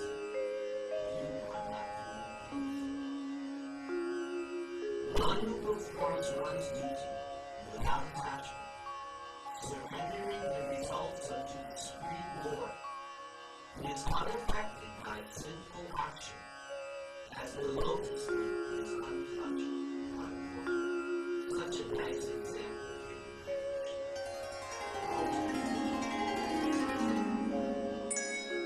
Although the lotus leaf is situated on the water, it actually does not touch. So when you act in Krishna consciousness, when you act according to Krishna in Bhagavad Gita, it may appear like you're in this material world, but actually like that lotus leaf untouched by water, you are above, you are transcendent. Yogis, abandoning attachment, act with body, mind, and intelligence, and even with the senses, only for the purpose of purification. This is it. beings of what these are known as cardinal beings or and why do they act only for purification? Those who are just the opposite, the ignorant, the foolish, who are trying to enjoy this material world, they're not acting for purification. They're acting for sense gratification, and they will become entangled, and they will suffer the results. But a Krishna consciousness, a follower of Krishna and Bhagavad Gita, everything is done for purification, with the end result transcendental knowledge, ultimately leading to love for God. The steadily devoted soul attains unadulterated peace because one offers the results of all activities to me. Whereas a person who is not in union with the divine, who is greedy for the results of his labor, becomes entangled. So here Krishna gives two sides of the world. If you're a devotee, then you act for Krishna's satisfaction. Whereas, if you're not linking with Krishna, if you're not connected with Krishna, that means you're greedy, you want to enjoy the results of your activities. As a result, the choice is yours. Krishna is giving us here Bhagavad Gita. Lord number one, you act in Krishna consciousness. You don't listen to Krishna, you go for Lord number two. Entanglement, further entanglement. Choice. Krishna does not interfere with your choice. You make the choice. That's why at the end of Bhagavad Gita, we will see in chapter 18, Krishna will tell Arjuna, I told you everything. Now you decide what you want to do. God does not force us. He has given us minute free will, minute independence. The choice to choose Lord number one or Lord number two has nothing to do with Krishna. That's your choice. Read Bhagavad Gita and make the right choice. Lord number one, surrender to Krishna. When the embodied living being controls their nature and mentally renounces all actions, he or she resides happily in the city of blind peace, neither working nor causing harm. The city of blind peace where satanic is from. This is the city of blind peace.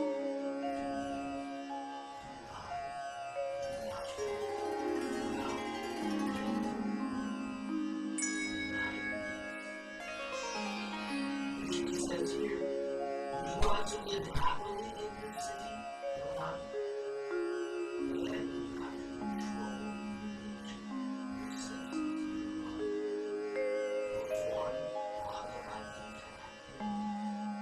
Do everything for Krishna. This way, you're not going to create any material good or bad reaction. The embodied spirit, master of the city of the body, does not create activities, nor does one induce people to act, nor create the fruits of action. All this is enacted by the laws of materialization. And yet, the body is like a dog. That's all that's happening in this material world. The senses are coming in contact with the objects of the senses. Reactions are happening. You, the soul, the eternal person, in the body, the passenger of the body, you're just observing what's happening. Nor does the Supreme Lord assume any but sinful or pious activities. Embodied beings, however, are removed because of the ignorance which covers their real knowledge. Our real knowledge is when we say, I am the eternal soul. Now what's covering that real knowledge? I'm a man, I'm a woman, I'm American, I'm human, I'm father, I am mother. These things cover my real knowledge. And this is why we have removed it. Because I'm forgetting that I am Krishna's part and parcel. Notice Krishna says this, don't blame me if you chose door number 2. I didn't make you do that. That was your choice. We see sometimes people say, oh, it's God's fault this isn't wrong. I made a choice, I made a decision, and now I'm getting the results. You cannot blame God. Bhagavad Gita is teaching that we should assume responsibility for our fate. Not blame anyone. We made a choice, and now we're getting the reaction. Bhagavad Gita is teaching, go down this path. Go down Krishna's path. And you will see the result immediately. But if you don't follow Krishna's instructions, then you go the other path. Don't blame Krishna for that. You made the choice.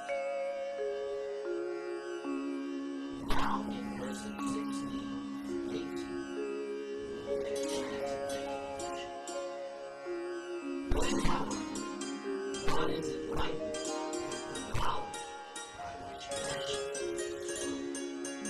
And one's knowledge reveals everything, as the sun lights up everything in the beginning. Transcendental knowledge is like sun.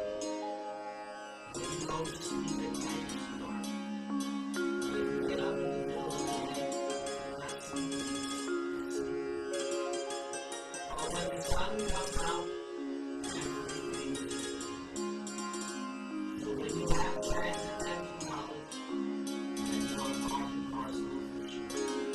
That you should act in relationship with Krishna. And ultimately achieve love of the truth. At that time, everything will be revealed, just like the sun is. When one's intelligence, mind, faith, and reverence are all fixed in the Supreme, then one becomes fully cleansed of misleadings through complete knowledge and thus proceed straight on the path of liberation. This is the path of Krishna consciousness. It's the path of liberation. Sanskrit of Pramartha. The material world is Pramartha. And there's so much tribulation and suffering. But the path of Bhagavad Gita is the path of liberation. The humble sages, by virtue of true knowledge, see with equal vision a learned, gentle commoner, a cow, an elephant, a dog, and a dog-eater or outcast. Here we see that there is no equality in this material world. It's a world of equality. The world of equality is the absolute world, the abode of Krishna, the kingdom of God. But here, the person who follows Bhagavad Gita will be able to get equal vision, but it's not based on the material world. No, one sees transcendental. That there may be a Brahmin, a cow, an elephant, a dog, and a dog eater. They have different kinds of bodies. But what's within that body? There are two souls. That will be explained in chapter 13. That within every body, there are two souls. The individual soul, who identifies with that machine or body, and the expansion of Krishna, known as Paramatma, two souls within every body. And someone who is fixed in transcendental knowledge is able to understand that driving each of those bodies, driving each of those cars, is the soul and the source. And they are not wrong. They are two distinct beings. That will be explain further. In verses 19 to 21, Krishna will explain Brahma realization. Those whose minds are established in the sacredness of happy have already conquered the conditions of birth and death. They are flawless like Brahma. Thus they are already situated in Brahman. Brahman is the first stage of understanding the absolute truth. The absolute truth is realized in three progressive features. Brahman, all-pervasive spiritual energy. Paramatma, God in the heart. And then Bhagavan, personality of God. Bhagavan is the person who is speaking Bhagavad Gita. A person who neither rejoices about achieving something pleasant, nor laments upon obtaining something unpleasant, who is self-indulgent, who is unbelieving, knows the science of God, is already situated for the transcendence. Then these are being repeated. You don't rejoice, you don't lament, you act with You're self-intelligent because your intelligence is based on understanding that I am eternal soul. You're unbewildered because you don't go through that war of sense gratification. And you know the science of God. The science of God is being taught here in Commentry. And if you can do like this, you are situated in transcendence. You are above the woes of nature. You're not of this world. Remember, like a lotus leaf on top of the water. You're not such a liberated person. He is not attracted to material senses. It's always situated in enjoy the pleasure of living. This way, the self-realized person enjoys unlimited happiness. Such a person concentrates on this. So, a self-realized or liberated person has not the higher taste of Java to learn about the higher taste. The higher taste is spiritual transcendence. And such a person is enjoying within, not external, not chasing the mirage of this material world. Sense gratification is a mirage. There appears to be happiness. There appears to be reality, but it's a mirage. The more you chase after it, it always remains further away. Then, unlike material sense gratification, Bhagavad Gita gives you unlimited happiness. The material world does not have that. Material happiness is limited and temporary. But the happiness of Krishna consciousness is eternal and unlimited, just as and this all comes by concentrating on Krishna. The remainder of this chapter is the peace formula. An intelligent person does not take part in the sources of wisdom, which are due to contact with the material senses.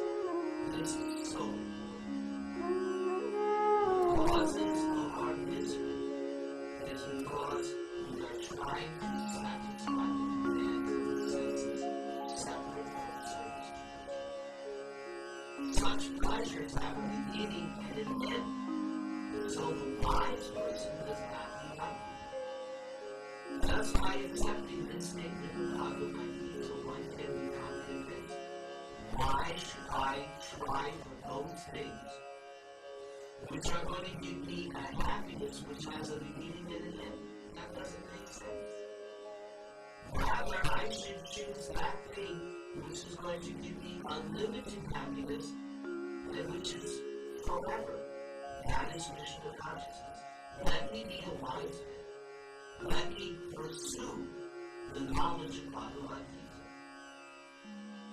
Before giving up this present body, if one is able to tolerate the urges of the material senses and check the force of desire and anger, then one is well situated and happy in this world. So the urges, there's the urge to speak, the urge of the mind, the urge of the tongue, the belly, and the urge of pain. So these urges have to be controlled, and the only way to control them is to utilize them in Krishna consciousness. One may ask, anger? How can I use anger in Krishna consciousness? Arjuna is an excellent example. Krishna wants Arjuna to be angry to fight this war. Why does Krishna want Arjuna to fight this war? Because he is the right. Krishna wants Arjuna and his brothers to rule the earth because they are righteous. They are the same. The winner of this battle of Kurukshetra will rule the world. The other party, the Kauravas, are led by Duryodhana. And Duryodhana is offense personified. He's an evil Jew. And Krishna does not want irreligiousness and an evil doer to rule the world. Krishna wants Arjuna and especially his elder brother Yudhishthira, who is the son of religion personified, to rule the world. And you can't fight a war unless you're angry. So anger can be controlled when used for Krishna, not otherwise.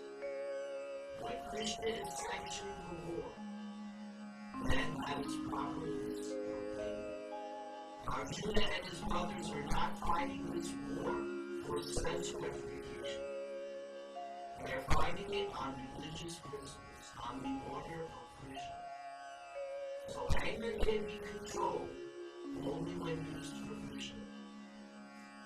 The tongue can be controlled when we are always talking about Krishna or tasting the remnants of food offered to Krishna. The mind is controlled by always thinking of Krishna. In this way, all the senses, all the urges, if they're dovetailed with Krishna's purpose, then we are happy.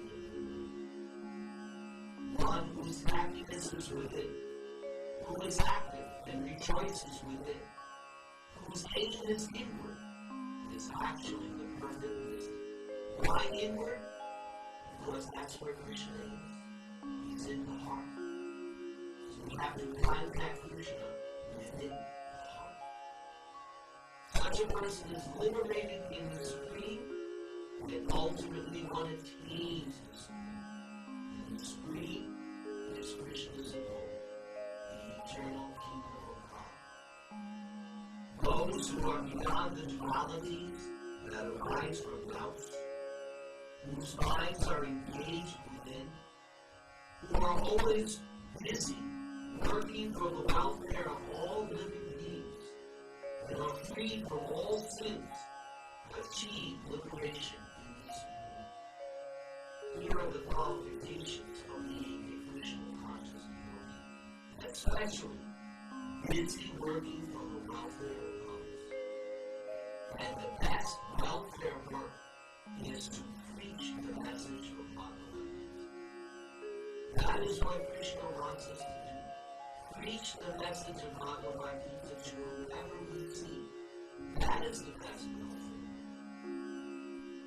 Those who are free from anger, all material desires, who are self-realized, self-disciplined, and constantly endeavoring for perfection, are assured of liberation in the Supreme in the very near future. Shutting out all external sense objects, keeping the eyes and vision concentrated between the two eyebrows, suspending the inward and outward breaths within the nostrils, and thus controlling the mind, senses, and intelligence. The transcendentalist aiming at liberation becomes free from desire, fear, and anger. One who is always in this state is certainly liberated. This verse is going to lead into the next chapter, where Krishna is explaining the yoga system. Krishna here has just indicated. Now, the final verse of chapter 5, which is a very important verse. A verse all of us should commit to memory. Because this verse is the peace formula. Just like in mathematics, the formula gives you nice information. Here is the peace formula. Krishna says, a person in full consciousness of me, knowing me to be the ultimate beneficiary of all sacrifices and austerities, the supreme lord of all planets and demigods, and the benefactor and well-wisher of all living entities, that gains peace from the pangs of material existence.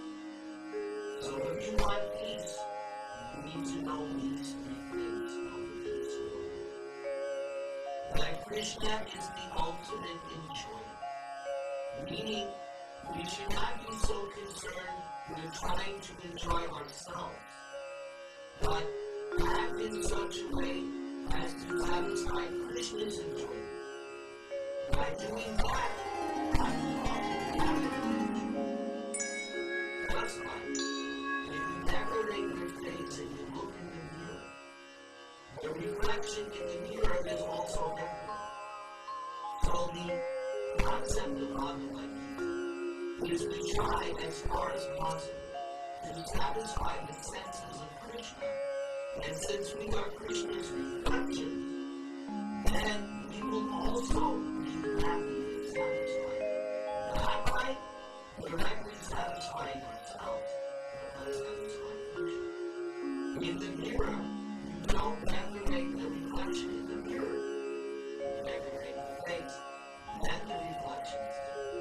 Similarly, you satisfy Krishna, then the reflection comes to satisfy.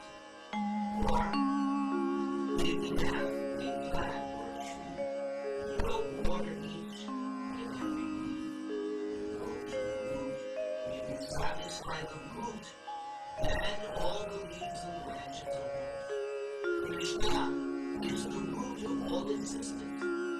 Bhagavad Gita teaches to satisfy the root of all the living entities, all the leaves and branches, because we're all connected to Krishna. Then we will be satisfied. Another example. You don't put food in your ear, in your eye, in your nose. The food goes to the mouth, to the stomach, and then it's digested. Similarly, everyone is part of the body of Krishna. We feed Krishna, and automatically everyone. Therefore, Krishna is the enjoyer of all sacrifices and austerities. That's number one. Krishna is the enjoyer. If I'm convinced that Krishna is the enjoyer, and I act with that understanding, that's the first step to peace. Step number 2, that Krishna is the proprietor. He owns everything. Nothing is mine. I didn't even create this body. What is mine? Everything is Krishna's energy. He will explain this in chapter 7. The material, the spiritual energy are emanating from Krishna. It does not belong to me or you or anyone in this world. It is Krishna's energy. Matter and spirit belong to If I understand this, that nothing belongs to me, that everything belongs to Krishna,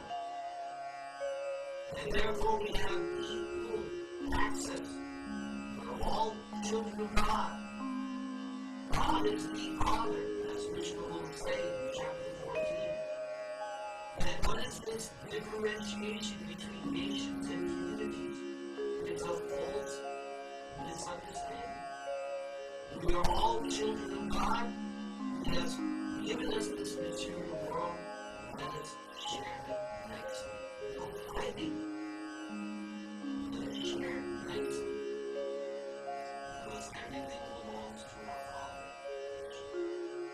And then the third thing, that Krishna is the well-wisher. He's your best friend. There are many kinds of friends, but the best kind of friend is the well-wisher. The well-wisher is someone who has only your interest in heart. Krishna is saying, I am your best well-wisher. You're not going to find a better friend than Krishna. Not only in this life, in any life. You may have a friend, you may have a husband, you may have a wife, you may have children, but they can only go so far, they can only get this close, they can only do so much. And after this life, you'll go someplace, they'll go another place. No. There is a friend that has been with me in every birth that I've taken. I may have a very nice wife or husband, but that's this life. What about in my previous life? And what about in lives to come? There's no telling that person's story. But Krishna has been with me in every body that I've taken. 8 million, 400,000. I have been rolling and rotating in this material world, Lord Chaitanya explained. That we are rotating throughout this 14 planetary system, sometimes up, sometimes down. 8,400,000. And who has been with me through all those births? In my heart, when I was a aquatic, when I was a reptile, when I was a bird, when I was an animal, when I was an insect, now that I'm a human being, and no matter where I go after this, Krishna, the same Krishna, will be with me life after life. He is my Krishna, and He knows me better than anyone else. Better than even I know myself. Krishna knows me. Therefore, my best friend is Krishna. So I know these 3 things. That Krishna is the enjoyer, that Krishna is the provider, the owner, and that Krishna is my best friend. If I can convince myself and act in this understanding, then here is the peace. And if you want peace, then I recommend that you begin to chant the holy name of Krishna. Let's show my prayer needs. And on these needs, I achieve peace, and I chant the holy names of Krishna. Hare Krishna, Hare Krishna, Krishna Krishna, Hare Hare, Hare Rama, Hare Rama, Rama Rama, Hare Hare. Those of you watching, please chant. Hare Krishna, Hare Krishna, Krishna Krishna, Hare Hare, Hare Rama, Hare Rama, Rama Rama, Hare Hare. Let us do it one more time. Hare Krishna, Hare Krishna, Krishna Krishna, Hare Hare, Hare Rama, Hare Rama.